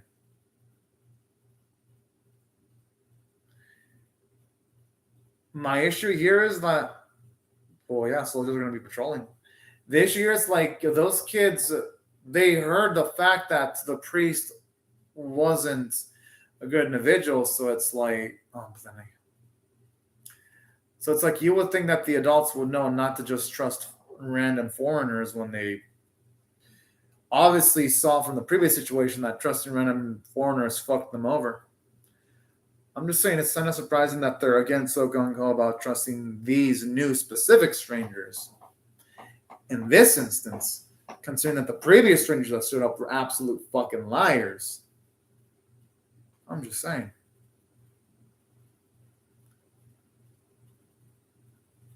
It's not, I do like these bonding bits between Saki and Yasuke, though. They're pretty cool, actually. And I do like how now Yasuke is keeping up with his physical looks, too. Nice little bit of character development. Looks like he's got a little bit more life now that he's got, at the very least, a purpose or a goal.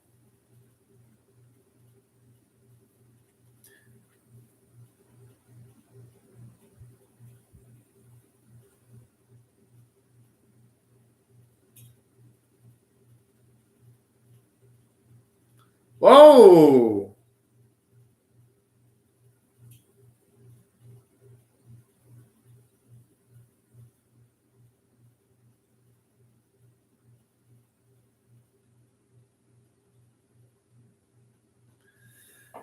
Yeah, I'd be at least out just going for the woman.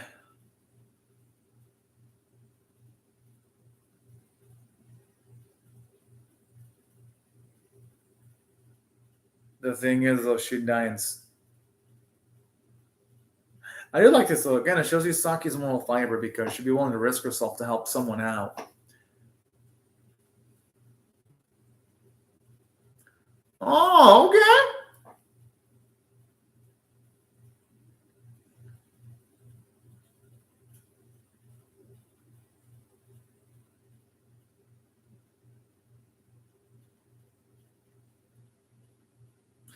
I like how from that visual you can tell that he saw a bit of Saki's. Whoa! Damn! Wow, that's probably one of like the quickest bits I've seen someone kill two people simultaneously. Oh my, with the blade too. It makes me wonder: is Yasuke human with the dude's speed? Holy! Oh, that is some dirty ass shit. I'm thinking Saki's going to utilize her abilities now to help out that woman. Damn! That was amazing. That was absolutely cold blooded epicness right there.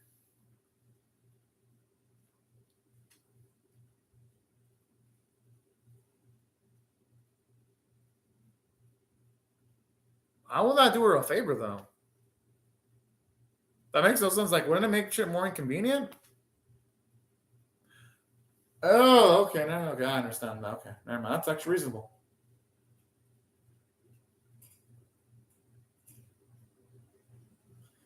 He's standing pretty well. It's not like he got hurt.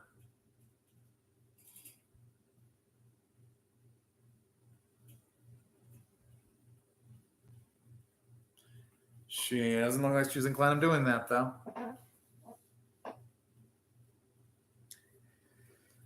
Whoa, talk about a Color City bitch.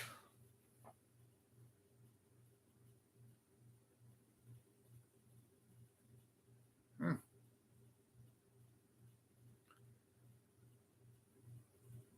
Well, actually, probably took the bitch ways out of dealing with the problems.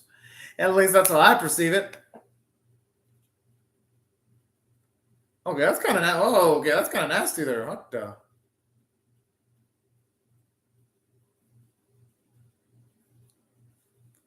It probably would be. I love how he's got jokes.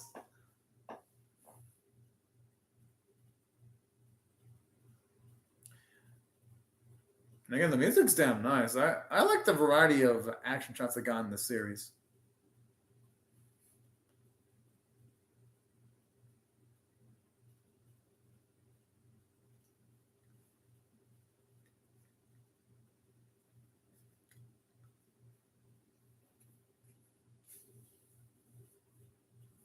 And like I showed you the lady's intelligence, because she's able to figure out that Yasuke was at least had a good ranking by his fighting prowess and tactics he employs. Okay, it's gonna be straight up cheating there. Oh, I thought for a second she's gonna heal herself. Whoa! I swear though, the music's fucking clean. Okay, it's pretty nifty. Actually, in blood to fucking shuriken. Yeah, okay, that's a creative visual effect there.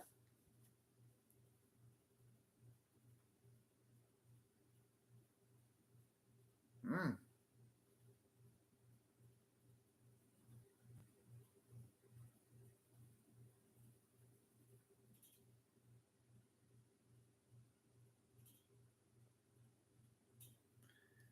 Yeah.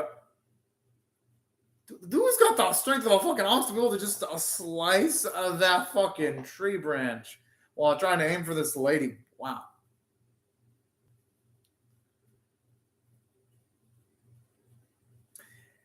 I even love how when it comes to the lady's armor, it's actually hand drawn. You can either that or highly detailed CGI, one of the two.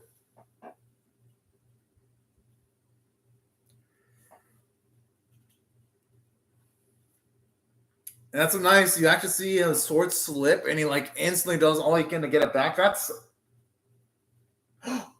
oh. Ah. Oh, but hey, at least it doesn't look like you lost a limb. Could be worse.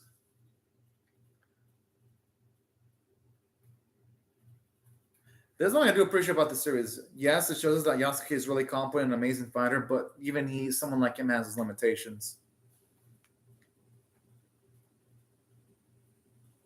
I think he's going to be saved by Saki here. Oh!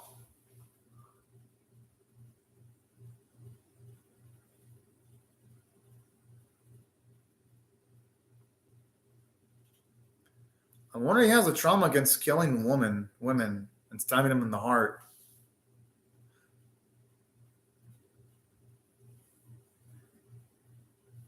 That's the first time we see him stab something and actually show off a bit of emotions of hesitation. Oh no. Ooh, man, that was way too close for comfort. That's not. I always love how Saki and Yasuke always have each other's backs.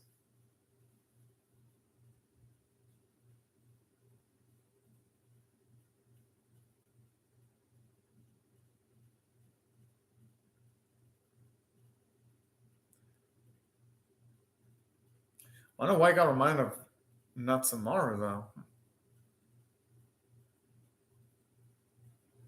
And plus, he'd have been dead if she actually listened to him.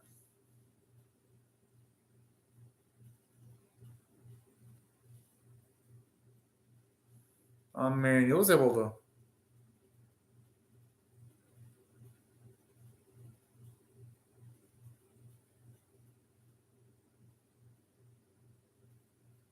She kind of does, though, because we do see there's limitation towards her abilities.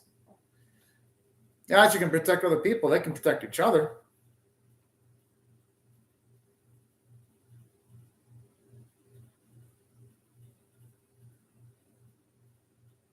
She actually would, because she actually did fend for herself.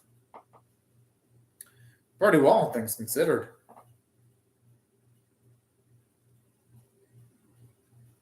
Yeah, that's what I'm thinking. I mean, shit.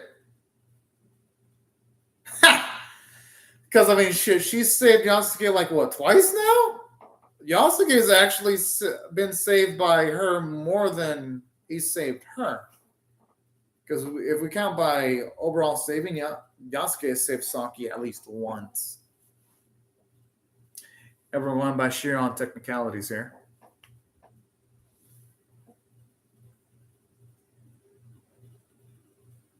This is how these schools are so edgy while I'm drinking.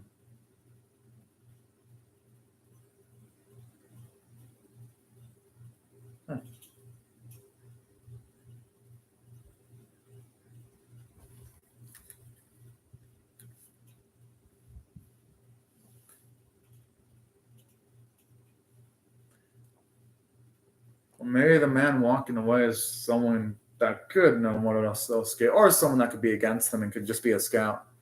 I don't think it would have animated someone leaving that place for like no reason. Oh.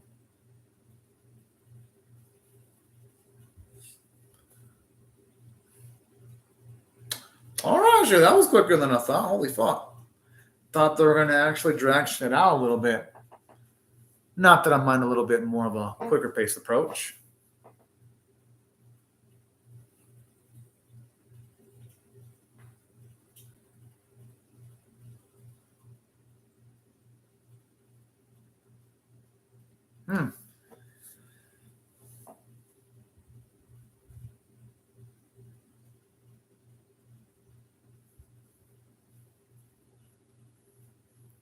Well, he's a former samurai.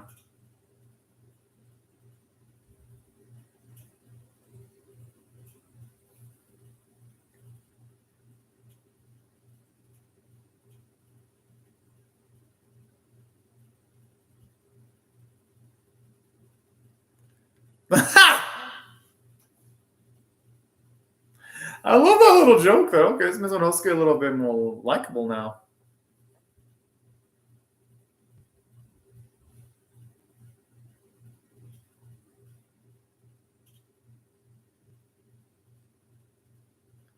Thankfully, that didn't happen.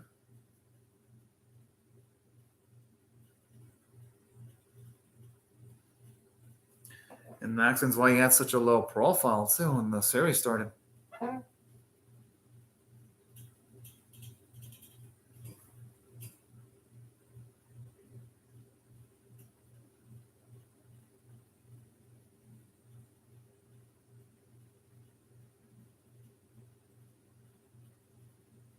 Damn, it really makes you feel bad for all of them. Just looking at the circumstances.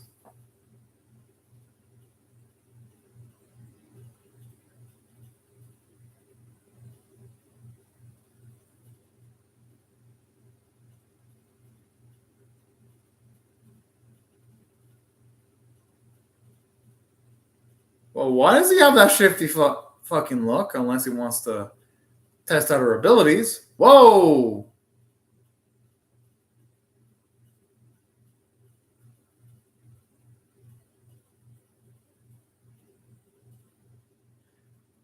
No, seriously, she looks really fucking proficient at this shit. Kind of makes you wonder, is she really the master here?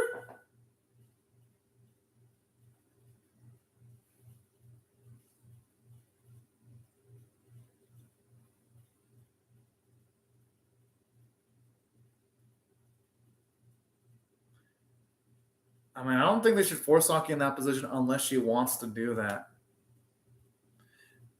But then again, she might not have a choice in the matter, though, with all the chaos around the land.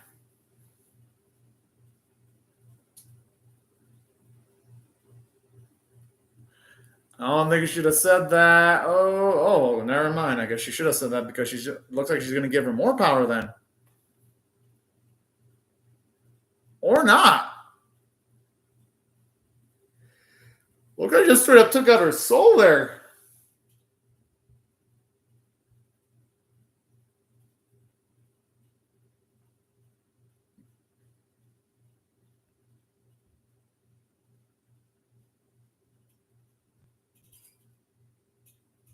I wonder that's that was the old guy's name, Mitsuhide, the one that had oh.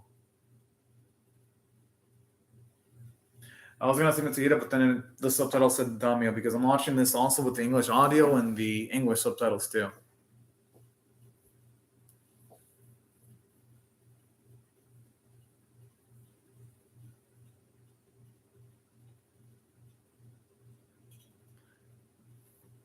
I'm surprised that cross is heavier than the robot looking thing though.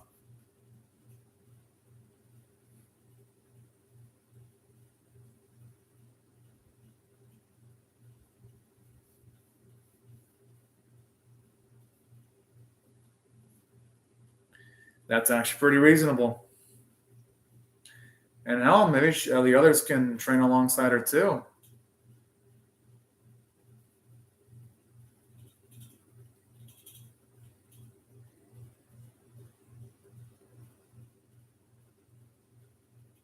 Ah. But yeah, he has done his job. Anything after this would be just fucking extra at this point.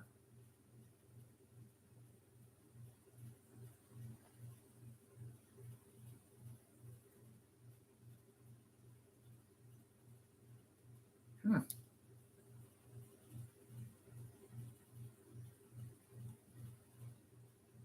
Oh my. Like I says, the last time. Even though knowing how good his heart is, he'll probably be helping the girl multiple times if she needs some more help. I'm just saying, he ain't fooling anyone.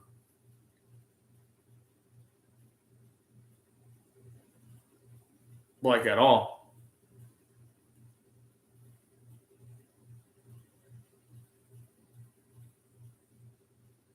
As soon as I get sick and tired of hearing like those clank noises.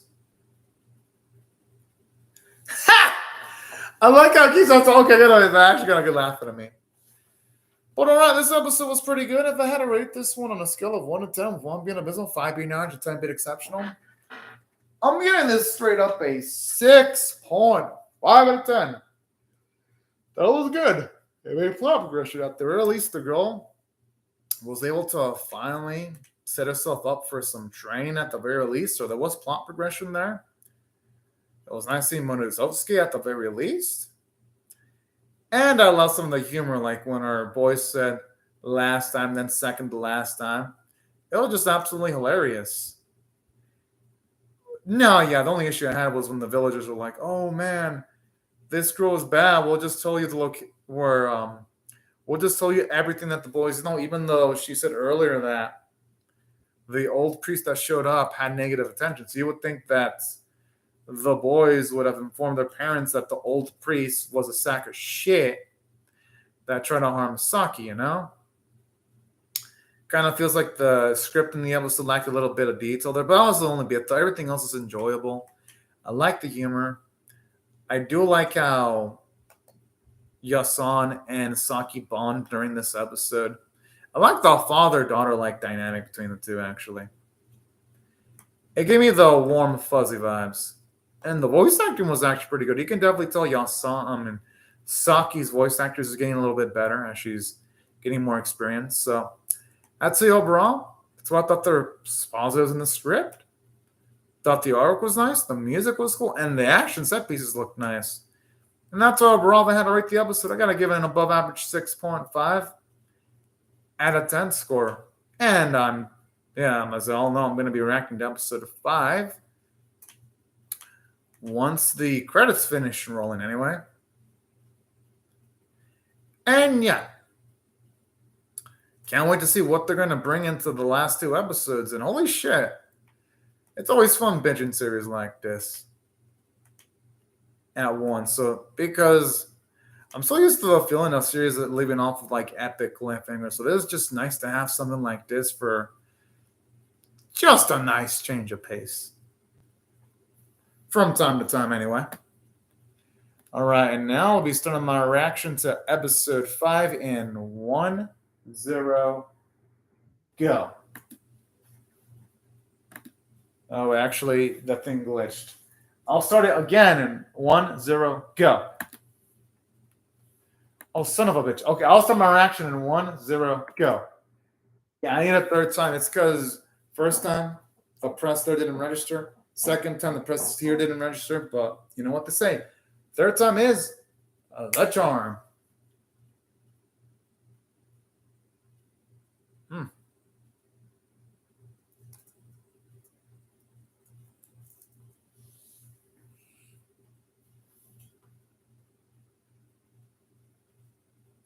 Well, you could say they're a really underfunded resistance if we're going by technicalities here.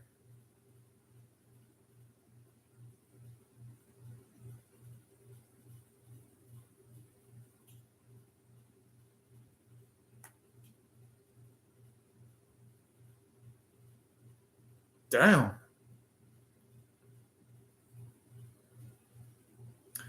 Just paying the cost on multiple lives, though, when it comes to their sense of fighting.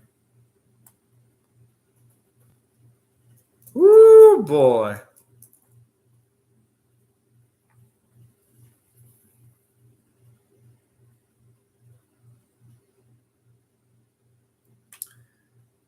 Didn't think the action would get this heavy, though, this early. But hey, you know what? And not that I mind that one bit, actually. But seriously, the music in this series is so damn fucking clean, though.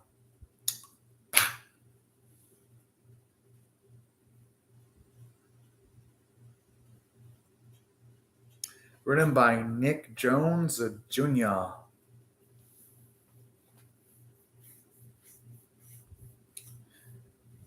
And I sort of like the way the Damios character design looks. It looks pretty menacing, actually. So credit to the visual team in charge of at least certain bits in the opening. Although it makes me wonder, why is Ichiro shown up prominently in the opening, though? Because at least in the series so far, and I'm not a hater of Ichiro, I'm just thinking that he hasn't really done much to like warrant the amount of screen time he has in the opening. At least in comparison to like everyone else in the opening, they deserve at least their screen time. Like how there just looks like fucking Mononosuke just skipping up on life. Kind of a funny little visual there, in a good way.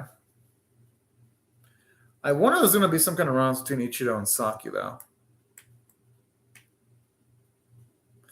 It seems like that could be a possibility. Going by how it looks like, how they would look like if they were older, anyway.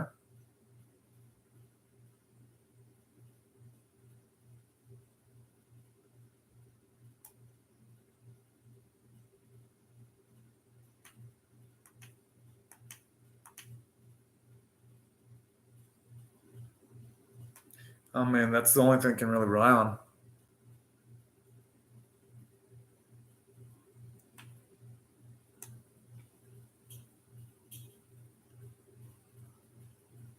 Whoa! Holy shit! Damn!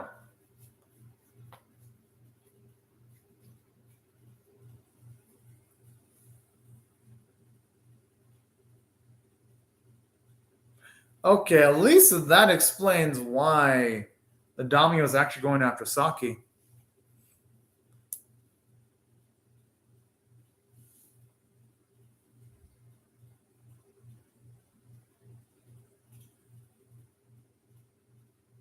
I kind of like this. At least it puts, but she's going to have to be able to do it, though.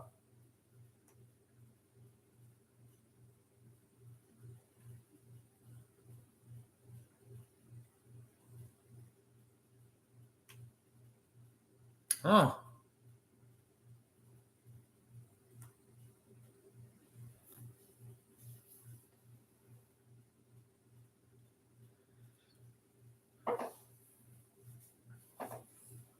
And I kind of like this too because it shows her that when it comes to Saki now, everything's going to be resolved for her easily. So at least the conflict resolution, at least I'm going to assume that it's not going to be cheap.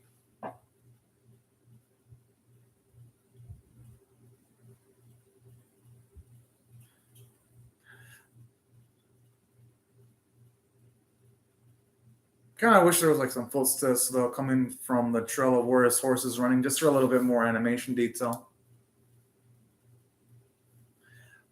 And saying that, I do like the way the clouds are moving, though. Gives it a nice supernatural vibe.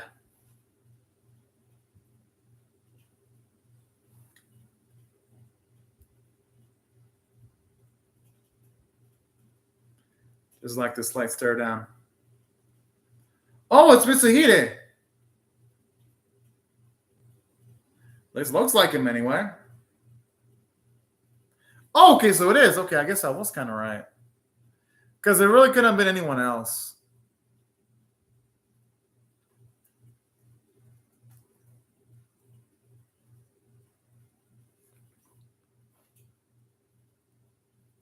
Thing is, I don't think it's possible to be able to talk this guy out of it, though.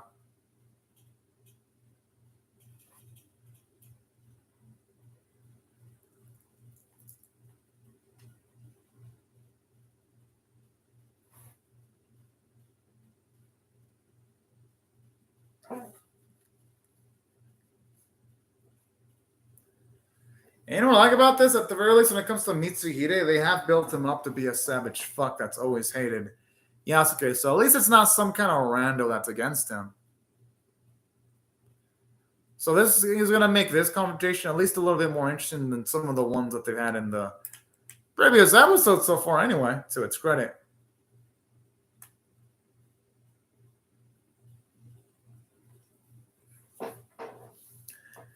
Damn, oh, shit. Wow.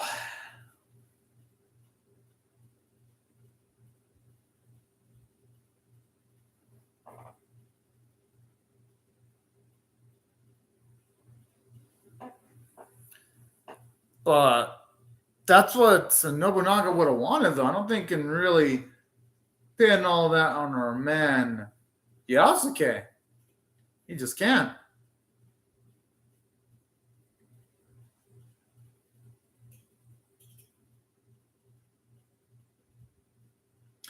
That's if he's able to do it, though. That place looks creepy as shit. Who the hell knows what he's going to be able to do in the astral plane?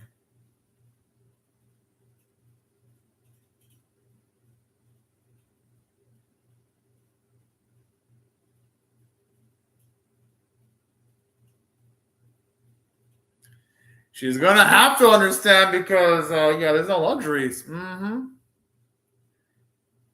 This situation is essentially just sink or swim. No in between.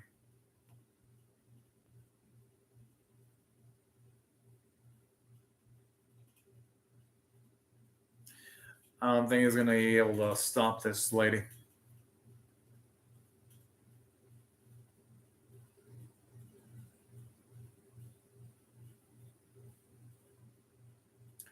What an interesting perspective there, though.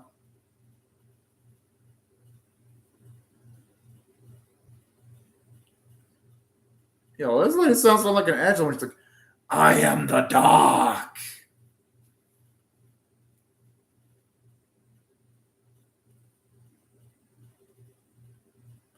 Okay, well, I would say his voice actor is actually pretty good.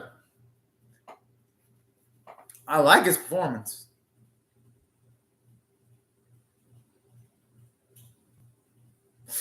Oh, man, that boy looks like he's been really busted up. Ugh.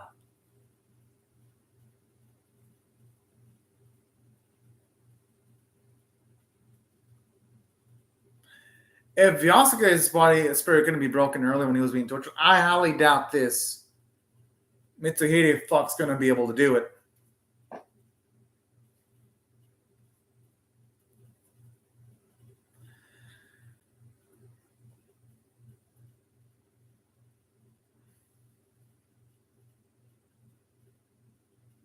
And thankfully, it doesn't send him at all. Oh. And I love how much you've seen Yasuke grow because the old version of him would have tried to fight this on completely honorably.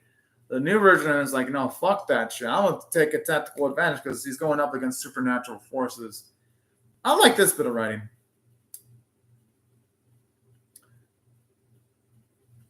Oh.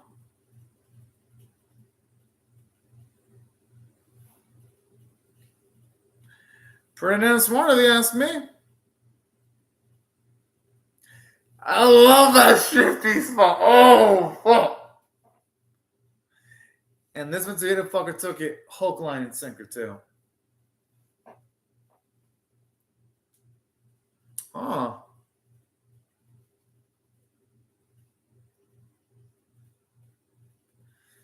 Okay, our girl looks like she's about to have a heart attack with the way she looks like she's breathing deeply. I mean, ah.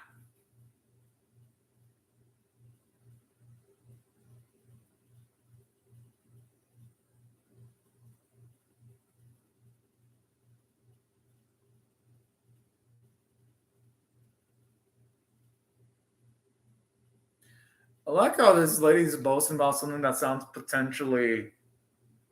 That kind of reminds me of the Dark Knight where Bane was telling Batman that I was born in the darkness and molded by it. Feels similar, not that I mind.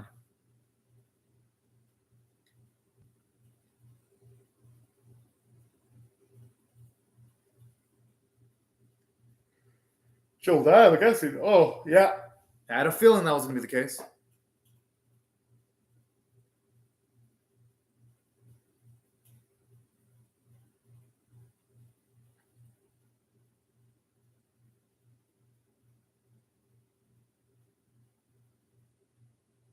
She can move with her mind. That's what I'm getting from all this. Yeah. Oh.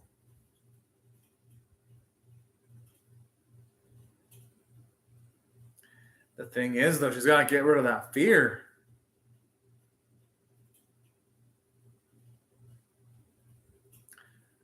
Oh, she looks like she's already about to bust shit up right now.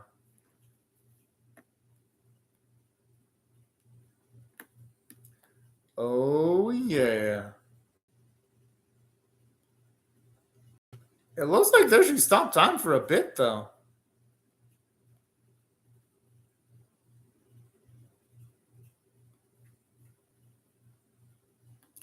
Just the way the animation's handled here, anyway.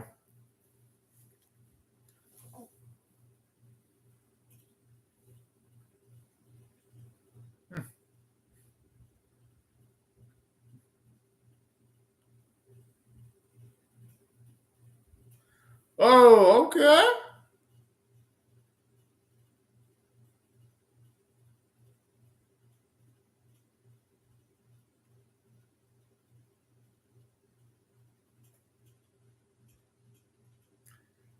Oh, yep. She definitely looks like she's damn, he's putting that woman in her place. Oh.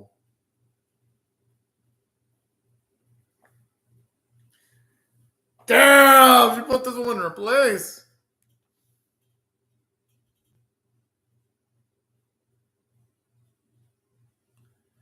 Yeah, she's doing all of this to.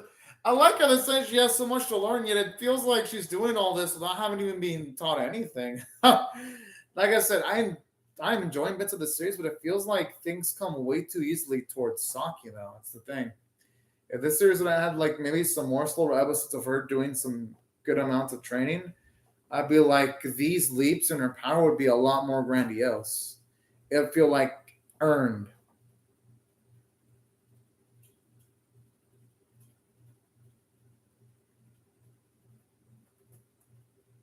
Oh.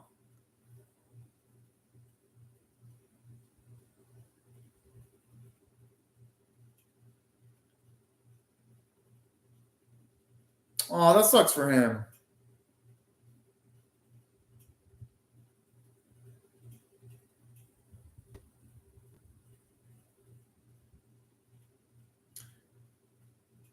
Does he honestly think he's gonna stand a chance against Yasuke here?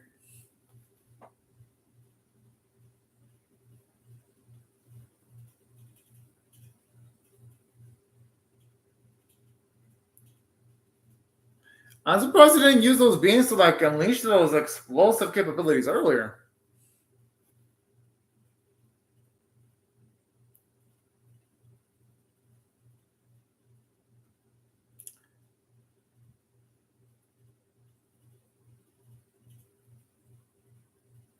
Yeah, he does. I mean, he was obviously relying on the magic earlier when he was facing Yasuke.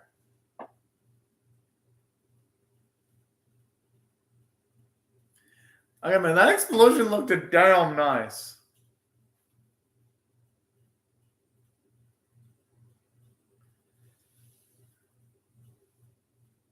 Well, I don't know when it comes to Yoshi, it's making me wonder though.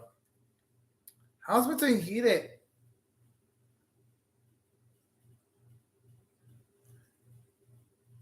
I mean, considering Matsuhide is way older and Yasuke is super young, and he hasn't been relying on the magic from the demon woman, I'm surprised he's actually able to keep up with him. Just looking at the fact that he lost that magic that was helping him out. Kind of feels a little bit logically inconsistent there. Okay, now this I'm curious about. I'm wondering why they're going to end up helping out towards Yasuke and company. Right now I'm on episode number 5. So far, I enjoy the series, Spiral Matt, but this series has like flaws where it's like it keeps it from being great, but it's not terrible either. I'm enjoying this series, but it's all right. The animation quality is good though. It's just sometimes it's like it's logically inconsistent. Like sometimes you have Saki that where she didn't know how to use her powers, then like in the same fucking episode, no training, she becomes badass with the powers. Then she doesn't know how to utilize them proficiently. And then she knows how to utilize it proficiently. But the best animes don't have that many flaws, though. Spiral Matt, Princess Tutu and Kaiba have almost no flaws to speak of. Just depends on the anime.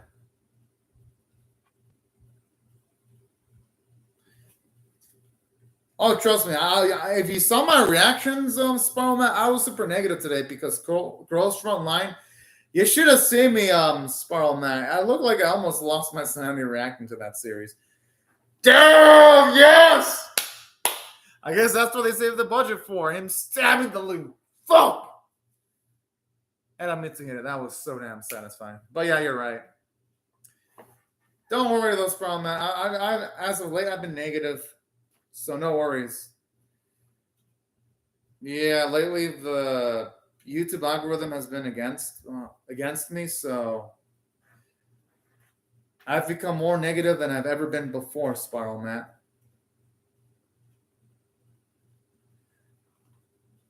Because save for Monday,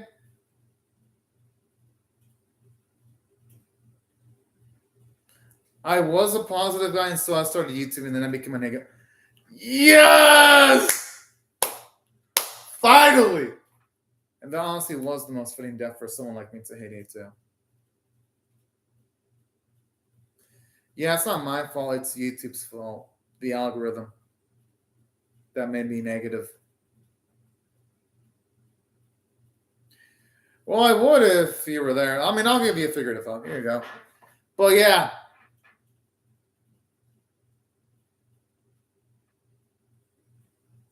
I mean, that scene was kind of cute, though.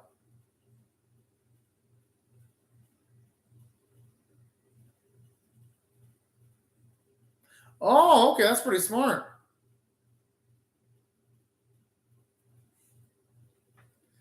Yeah, okay. I like how they explain why they helped out. That's actually pretty smart. I love how shifty she is. No, they need money now. They didn't do all that work for nothing.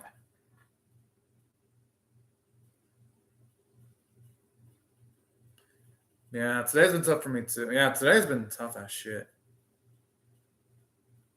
Oh. Oh, okay. You definitely tell that Yasuke is definitely her type. Yasuke's like, no. That face is it all.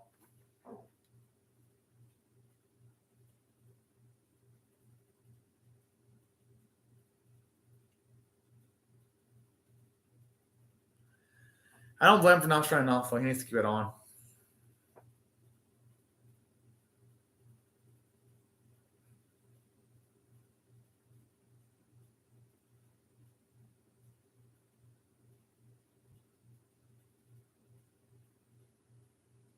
Pretty fucked up, friends. What the hell? Well, yeah, some people are that crazy, Spiral Matt. Well, he said the definition. It's people you enjoy spending time with. I'm assuming this will be a major threat. Mm-hmm.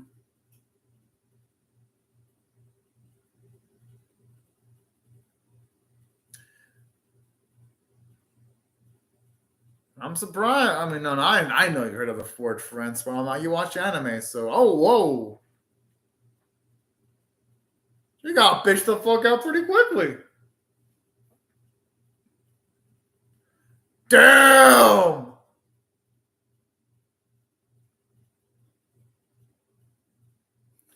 I love it as it just states the obvious. But in a way, it's kind of sad, though, because it shows you how he doesn't want to believe that she said, even though, yes, she did get killed. Oh!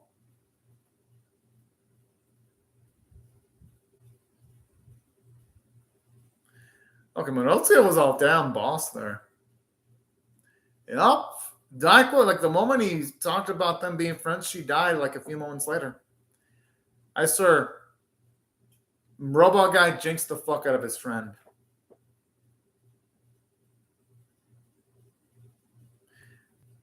That's like kind of a sweet scene. Shows you how much he actually did care, though. But now it's going to bring back that woman to life, though.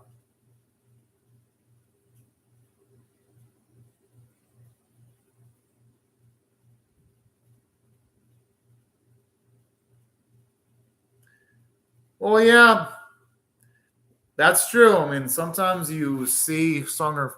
It's because real life friendship is complicated. Very few animes have enough screen time to be detailing the intricacies of friendship and how fucked up it can be.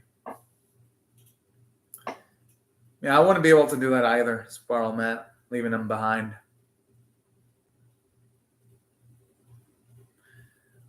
I'm assuming our robotic friend's going to be doing a suicide attack, maybe. I knew it! I fucking knew it. And it's fitting, too, considering how pissed off he is.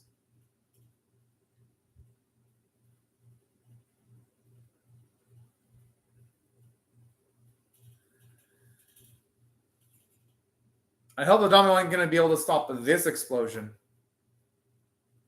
Damn! Oh, okay, dude, that looked like a fucking atomic bomb levels of fucking power. Holy shit! That was actually kind of cool. Yeah, the thing is, it's hard to find friends nowadays. I'm gonna guess even going to the temple is not gonna really help solve all their problems, but I can open at the very least can alleviate things.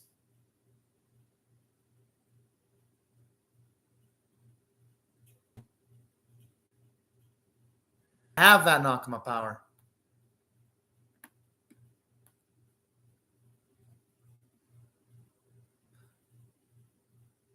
Well, that's any timeline though. It's always hard to make friends, no matter which timeline Spiral Matt.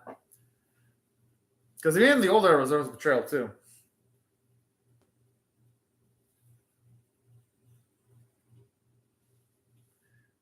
Yeah, I saw that. Like literally for the first. She got fucked up. Damn. Okay, that's one of those savage shits I've seen. Holy shit. Oh yeah, I saw that my video lagged for a few seconds because yeah, like I literally won 4 episodes and most of it was stuff live without lagging, so it was gonna bound to happen eventually. Thankfully, though, it didn't cut off. On the positive side, Spiral Matt. Oh yeah, Spiral Matt, if you're wondering why I'm reacting to all the episodes at once, it's just to get these done quickly. That's why. Because tagging actually takes like 3 to 5 minutes, so when reacting to all these episodes at once, I save myself 25 minutes.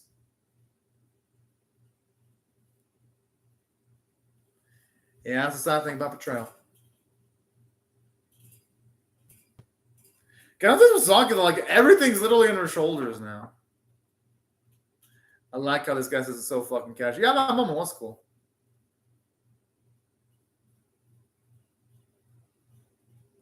That's true.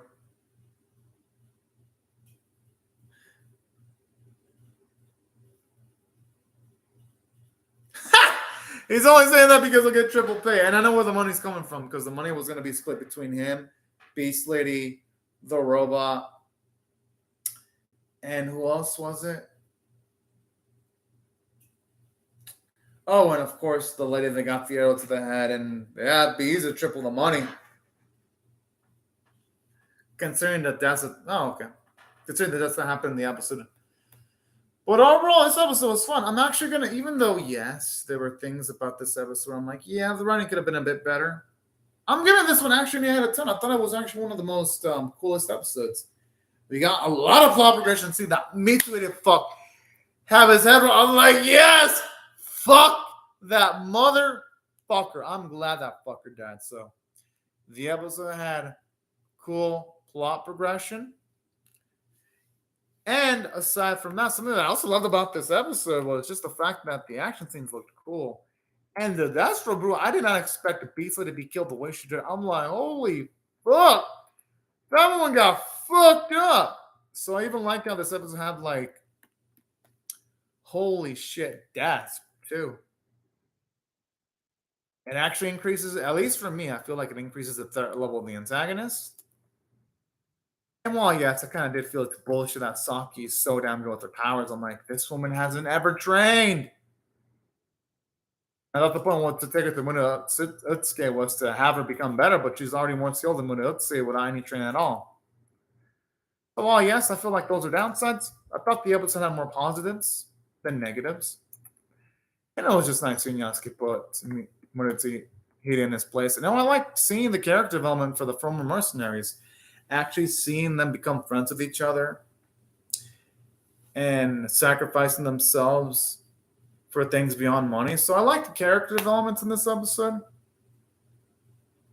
Which character are we talking about? Because there's a lot of female characters. You gotta name the character. The Beast Lady wasn't that important. She was just a former antagonist. She wasn't a villain. She was just a former antagonist. But not really though. Yeah, I mean, I could see people rate this episode lowly, but I actually dug the episode a lot, so that's why I gave the episode an 8 out of 10. And you know the cool thing about this whole thing, Sparrow Matt? Since the 80 credits were rolling by, I wasn't even able to partially make my reaction to Gunman-chan. In case you want, I'm going to react to Gunman-chan next. And I'll be now starting my reaction to episode 6 in 3, 2, 1... and go. Oh, yeah. Perfect time in there. Yeah, I started my reaction to episode 6 because I timed it exactly for it to autoplay. That's why I've been enjoying binging and reacting to anime, because since I know old anime aren't going to get any views on that, I'm like, instead of having like 6 Yasuke videos that don't get good viewership, I'll just have only one Yasuke video that doesn't get good viewership. Does that sound negative or positive? Probably sounds a bit negative, but hey, at least they'll make me feel better. Instead of being like, oh man, these 6 videos didn't do well in viewership wise, I'll be like, hey, at least there was only one video that did bad viewership wise. In case you're wondering why I'm doing all 6 at once, it's because of that. I know, I'm glad that it's longer. I'm fucking happy about that.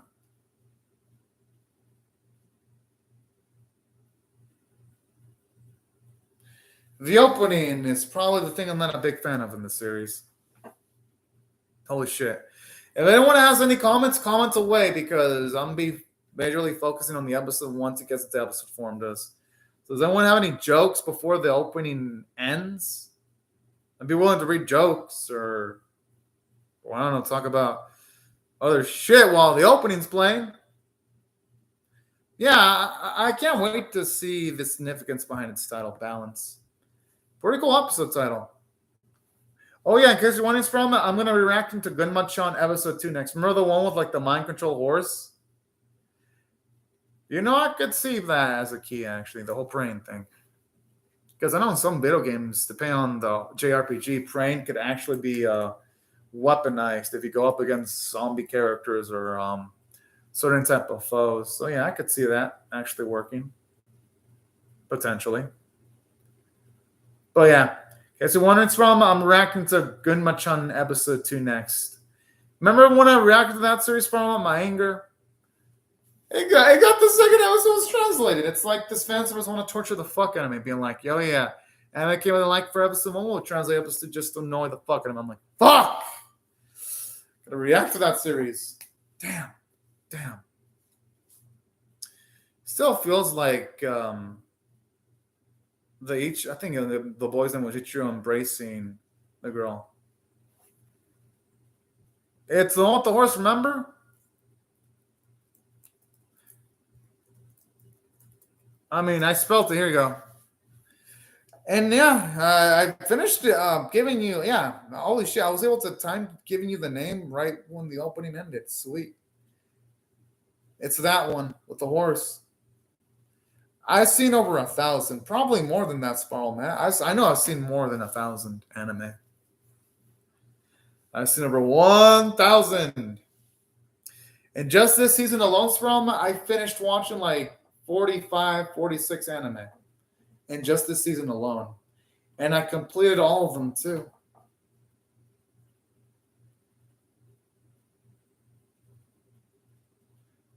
In this case, they can't really be utilizing that. It's just a shield, though. They got to go on the offense.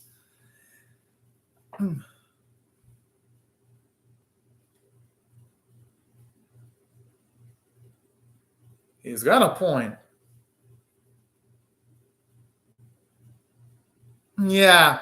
The one with the mind-controlling fucking donkey horse-looking thing. That's the one that I'll be doing next. It's episode 2 was translated today. It wasn't translated earlier. It wasn't translated before I watched Yasuke. So yeah, that Gunman-chan got translated. And I hate that. I hated that first episode of Gunman-chan, but I'm going to have to finish it off. Just rip the Band-Aid off.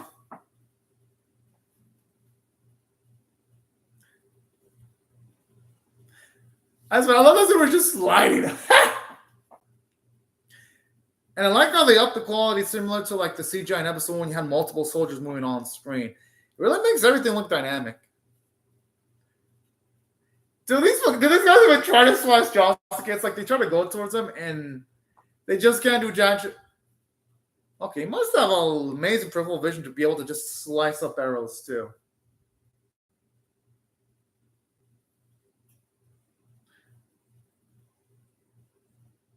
The reason why is because I know I've watched 1,000 animes from that because remember, I've watched all the non-sequel, non-spin-off anime for like multiple seasons now. I think it's now become that I've watched all the non-sequel, non-spin-off anime for like 8 seasons. That's always cute when you select the show. And out of 6 of them, I watched like 45 anime tops at the very least. So already like in the span of a few years, I've watched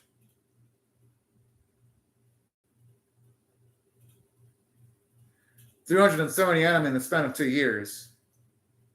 And then that's not counting all the anime I watched before that. That's how I know I've seen over 1,000 anime. Because I just watched 360 anime in the span of a year and a half. I don't specifically remember all the names of all the anime I watched. I just know I've seen at least 1,000. And I count hentai too, in case you're wondering.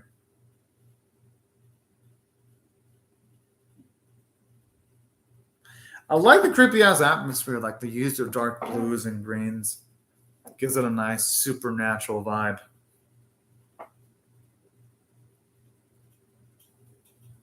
But yeah, over the last few seasons, I've watched everything. I haven't skipped anything at all. Yeah, hentai counts. At least when it comes to a completed hentai series. I think they do count hentai. At least I hope they would. Kind of like how it seems like it's going to go for the psychological element because it seems like she inserted something inside of Yasuke's mind there. I think something's going to have to utilize her abilities to like clear his mind. I'm surprised now, even though it seemed like something went inside of his body, he actually still had enough self-control. I like this. It shows you Yasun's, or should I say Yasuke's willpower here.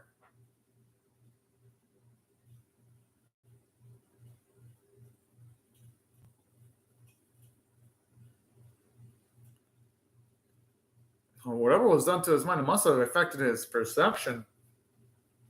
Sure, they are anime, you're right.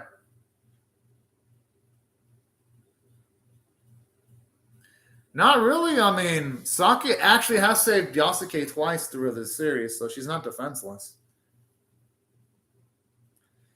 If anything, I feel she might be a little bit too powerful because I believe she became proficient in her abilities a little bit too quickly. That's why I would have went into mind to at least a time skip to at least grasp that she had enough time to train. Here, I feel like she became strong way too fast.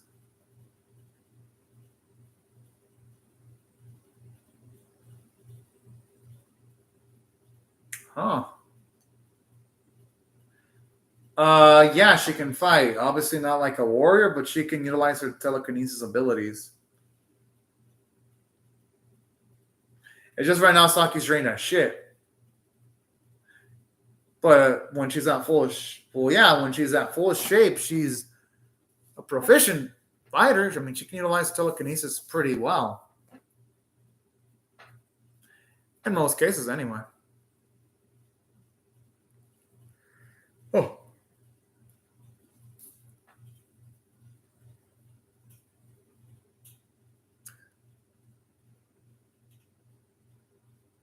Oh, that feels like a bad way of continuing existence, though. Oh, fuck? Yeah, it is nasty. I'm glad I didn't eat anything before. I might have actually puked. But that's how well done the visuals are here, though.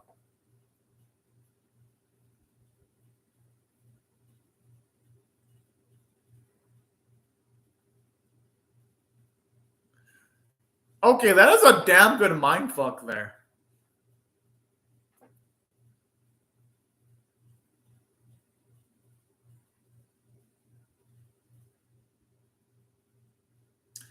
Yeah, I'm gonna guess she's gonna use the tracking ability she utilized earlier to find Yasan.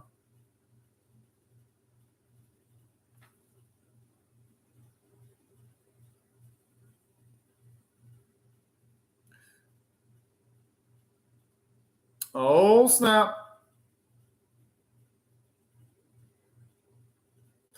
I gotta like how she's mind fucking her. Because at least there was never mind. She got the upper hand.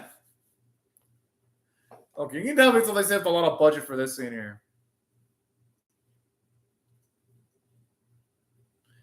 I'm not gonna call an idiot though. I mean, Saki's just doing what she feels is right. I'm not gonna be too hard on her.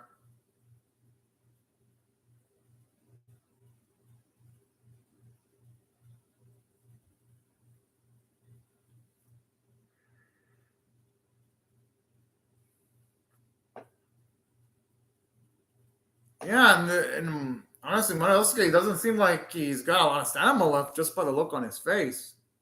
I know spiders are. Oh man, spiders just creep me the fuck out, Spiral Man.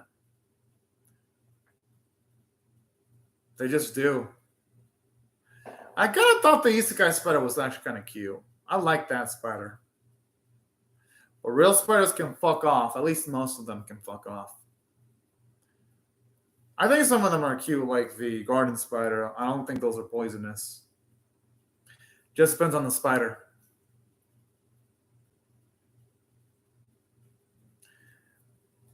Damn it, though. This series doesn't have clean sound. Okay. Then we get like a casual like battle in this series, but fuck it.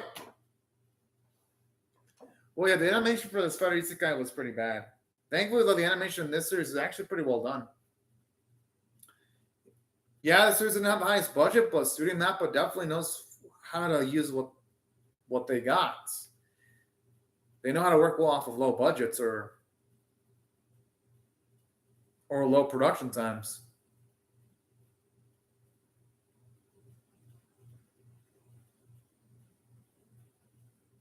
Oh. I like how at the very least do explain her origins a little bit.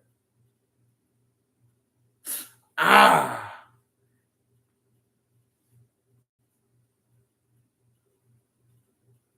Or she could try getting rid of her influence that's inside.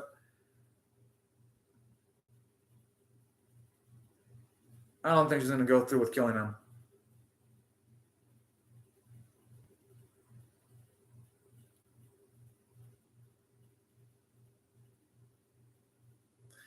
Yeah, the dude's messed up body does creep me the fuck.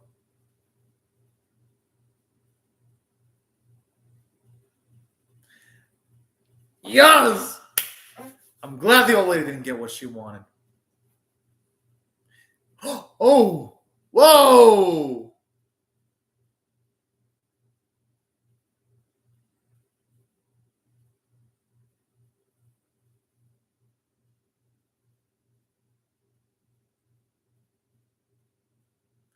Makes you question how she showed up, though. I mean, I guess it makes sense considering that Saki must have been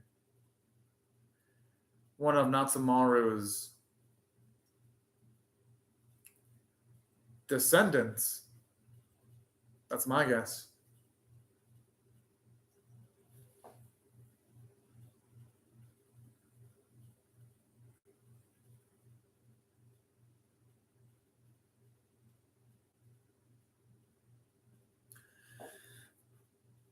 The thing is, though, Yasuke has to realize that what's done is done.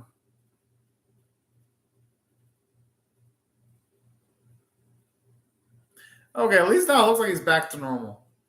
Yeah, that shit is not gonna be working anymore. It's gonna slice. Yep. Oh fuck! I like how he almost got a cut in though. That was fucking slick.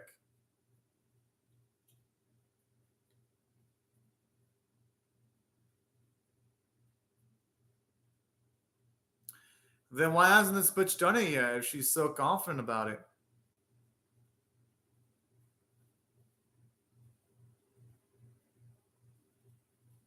And that's what I love about Yasuke. Instead of tending to like his potential injuries, he's tending towards Saki's well-being. I love that type of selflessness there from him. Okay, now it definitely does look like a final boss stage. Spiral Mat. Yeah, this one be looking dead. It looks like she just injected steroids into her own body.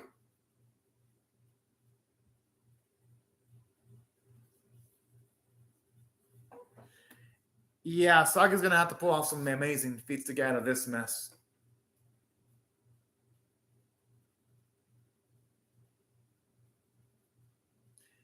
And I like how the music has a melancholy vibe to it right now.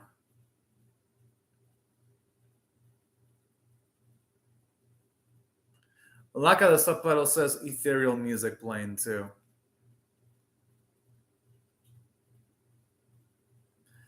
Finally love how he's saying this because this goes back towards when Saki was asking, let's protect each other. I like how now it's come full circle with them wanting to take on the final foe together. That's sweet. Damn, he looks damn cool with this one. Yo!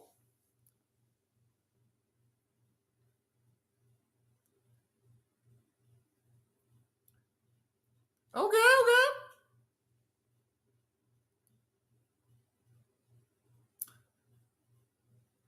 And I like how it ain't Saki taking on him by herself either. She's utilizing and helping out Yasuke to get the victory too. That's what I dig at the very least when it comes to this final fight scene.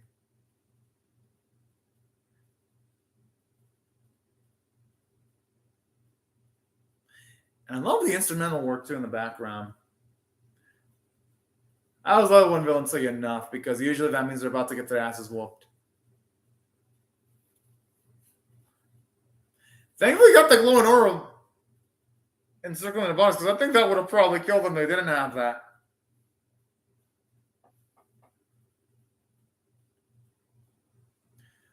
Holy shit, man. Once again, Company, they're really on them piece because they fought how much extra time for Yasuke? Damn!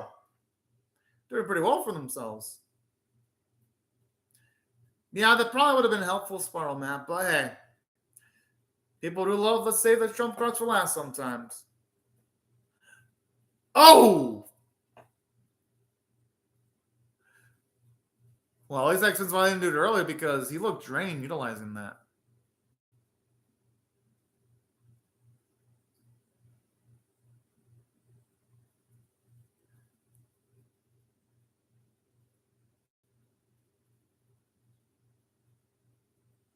Whoa. It's going to suck to see them all die, but at the very least, their victory is going to come with huge costs, though.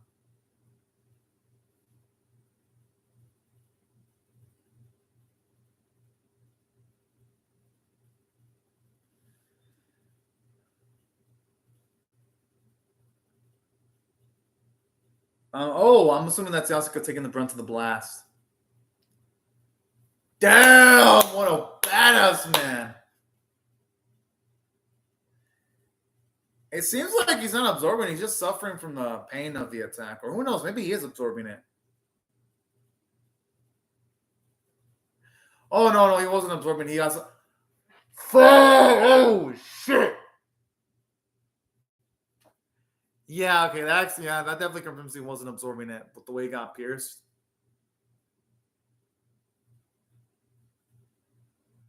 Yeah, nah. It would be crazy if the villains actually won in the series. Unless Saki has some kind of like ability to insert some magic that could poison the old lady.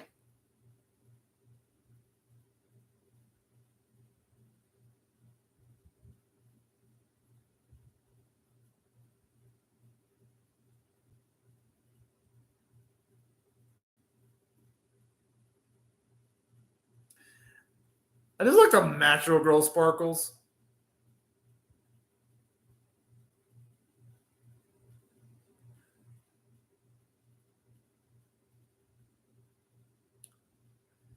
Yeah, that old lady's fucked. Yeah, kind of like Shoji, and it's kind of funny too because considering she was like in a cocoon, it's fitting that she comes out as a freaking butterfly. I thought for a second she was gonna hug this woman to death. Okay, that was a bit too. Okay, damn, that was quick.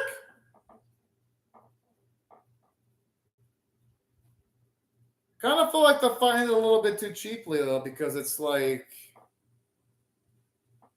it just took Sake to gain a little bit of extra power to Deus Ex Machina herself to victory. I mean, don't get me wrong, I like that there's a happy ending, but I feel like the ending could have been done with a bit more tactical planning during the fight, though, instead of just Sake being like, yes, I will unleash extra power to win. She probably didn't sprawl, man. I mean, Sake didn't have much train at all. I mean, hey, it ain't like anyone major. Oh, okay, but then again, there's Yasuke, so if he did that, then that's a major loss.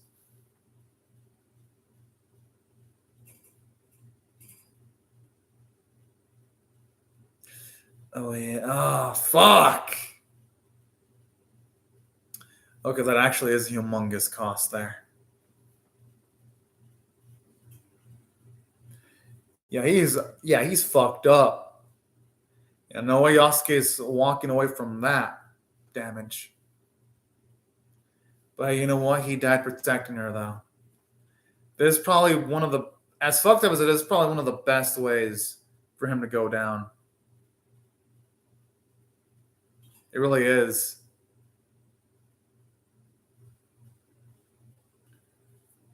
Wait, she can do healing?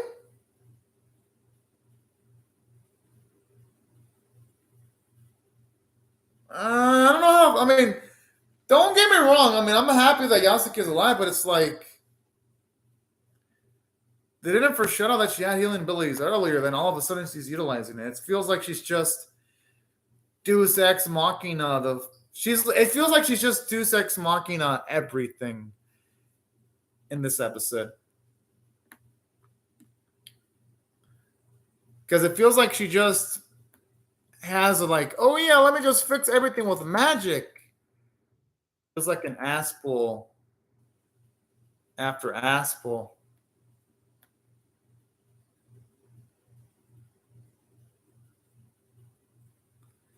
I only doubt that because Saki seems to have a good head on her shoulders.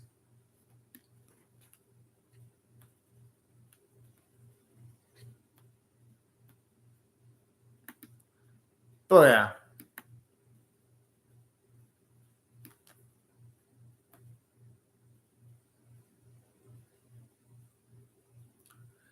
Oh, too bad, so sad. Well, yeah, it is when it comes to Saki. She was a bit too OP for my liking.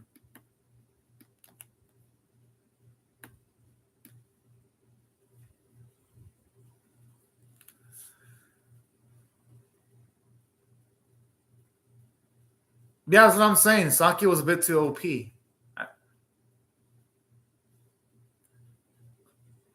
And I don't even hate Saki as a character. I actually enjoyed the bits where she interacts with Yasuke.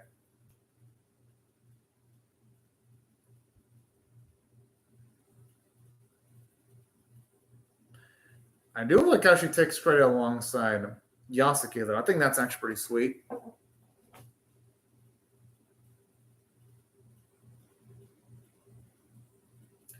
Well, yeah, I mean, he's rich now. He could probably retire with all that gold.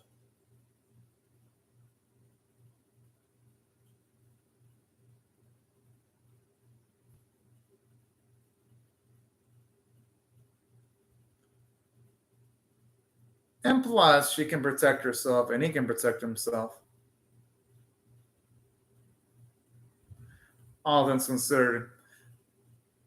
I mean, she's clinging on to the arm because she probably feels safer around Yasuke. I mean, who wouldn't, though? Yasuke's a cool dude.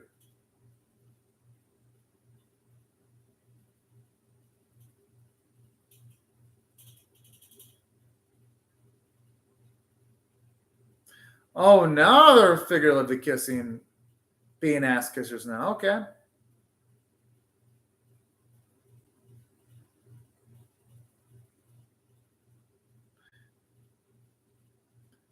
Well, you know what? At the very least, she's getting a bit of her glory, though. She does deserve it for what she pulled off.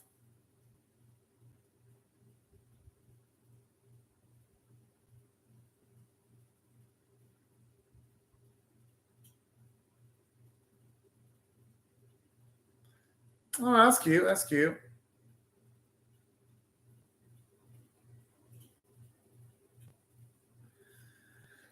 It's just a shame that the other kids didn't really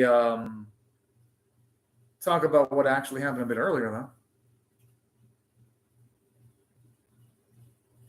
And also, should be safer.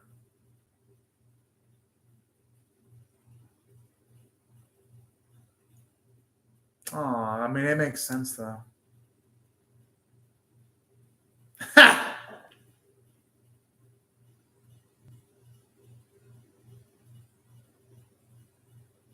Oh.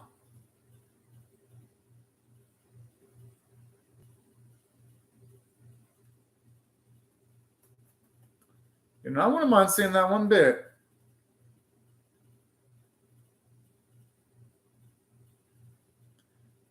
Okay, that bit actually kind of did redeem the series for me a bit. I ain't gonna lie. Saki was charming. She was broken as shit, but she was a charming pro tag.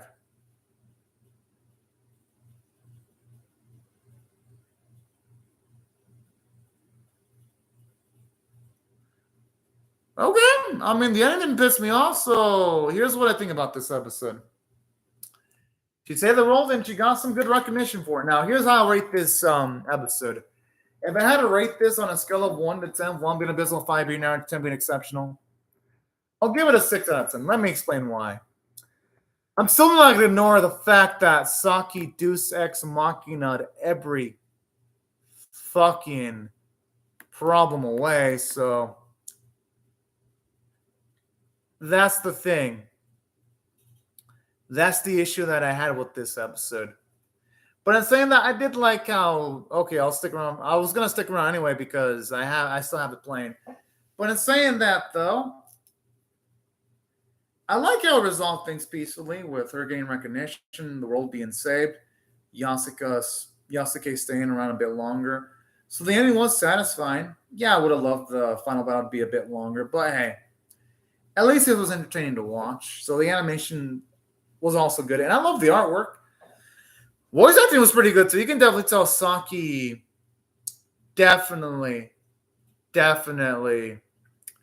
grew a lot as a character in this final episode. Especially how her and Yasama were in unison when they're like give each other credit for defeating the evil. I thought that was nice. So that's why, from a writing standpoint, I actually dug this episode a good deal, actually.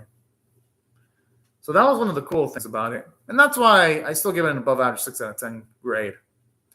Okay, now the after credits. I just hope it isn't some kind of cliffhanger, though, because it's going to ruin the happy vibes that this last episode has if it ends off in some kind of like cliffhanger.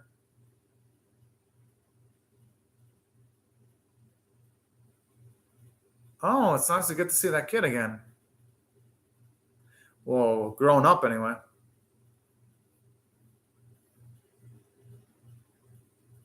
Oh,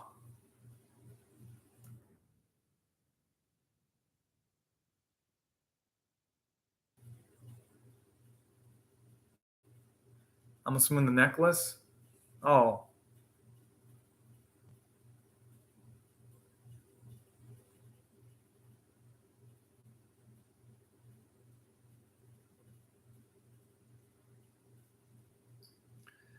woo boy, it's gonna be loaded in.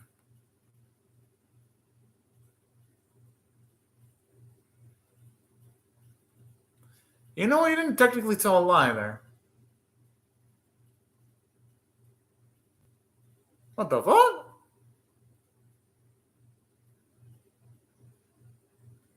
That was just really fucking quick. But okay, I guess. Okay, it's not seem so relaxed actually. And honestly, with all the shit he went through, he deserves a breather. That's actually kind of nice.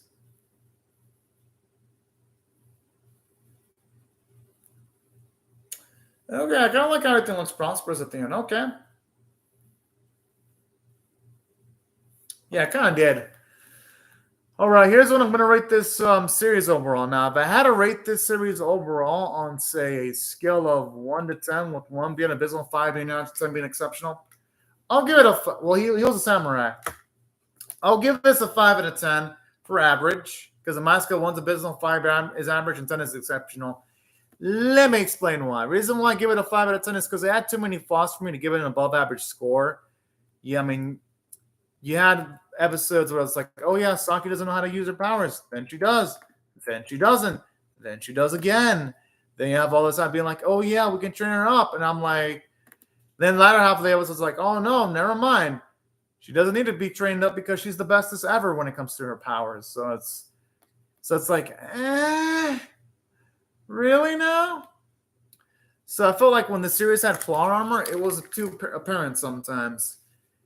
And aside from that, I feel like the final battle had too many Deus Ex Machinas. It's like, don't get me wrong, I'm glad that Yasuke is alive and all, but if you're gonna like make us think he died, commit to whether he dies or lives. Don't just kill him off and then just have Saki, just give Saki like the ability to arrive the dead out of nowhere without any foreshadowing or build up.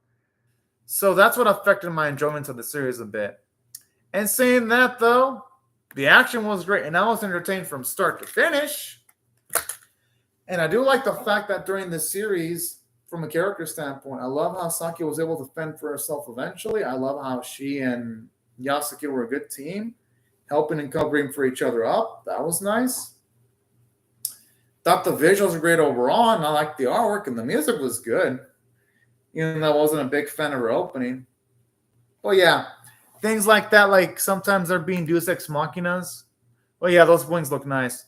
That's why things like, say, Deus Ex Machinas did lower my enjoyment of the episode sometimes. But in saying that, though, I still like this episode enough to where, I mean, the episodes that I saw enough to where, like, I'm still going to give this an average score of a 5 out of 10. The series still felt fun, and if it were to get a season 2, and if it were to, like, improve without having, like, say, Deus Ex Machina, then I think a season 2 would be really good. But if it ends like this, then it ended well for itself. Yeah, but I'd say that wasn't as big of an issue as, Saki sometimes having a lot of like Deus Ex Machinas, I think that was the bigger issue.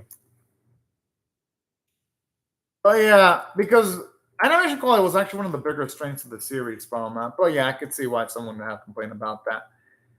But anyways, y'all, these are my thoughts on the episode. I would love to hear your thoughts on how you feel about either my reaction or the episode itself in the comment section below.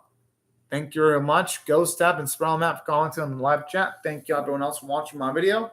Hope y'all rate the video, share, rate, comment, subscribe, and I'll see y'all. Be joining me for my Gun-Machan reaction, which I'll be doing that in a few minutes because I'm gonna finally take a bathroom break because I've watched these back to back without taking a break. All right, that's a good move, actually, Spiral Map. But anyways, Thank you guys so much for watching. Have a great, safe, fun day or night, y'all. Bye-bye.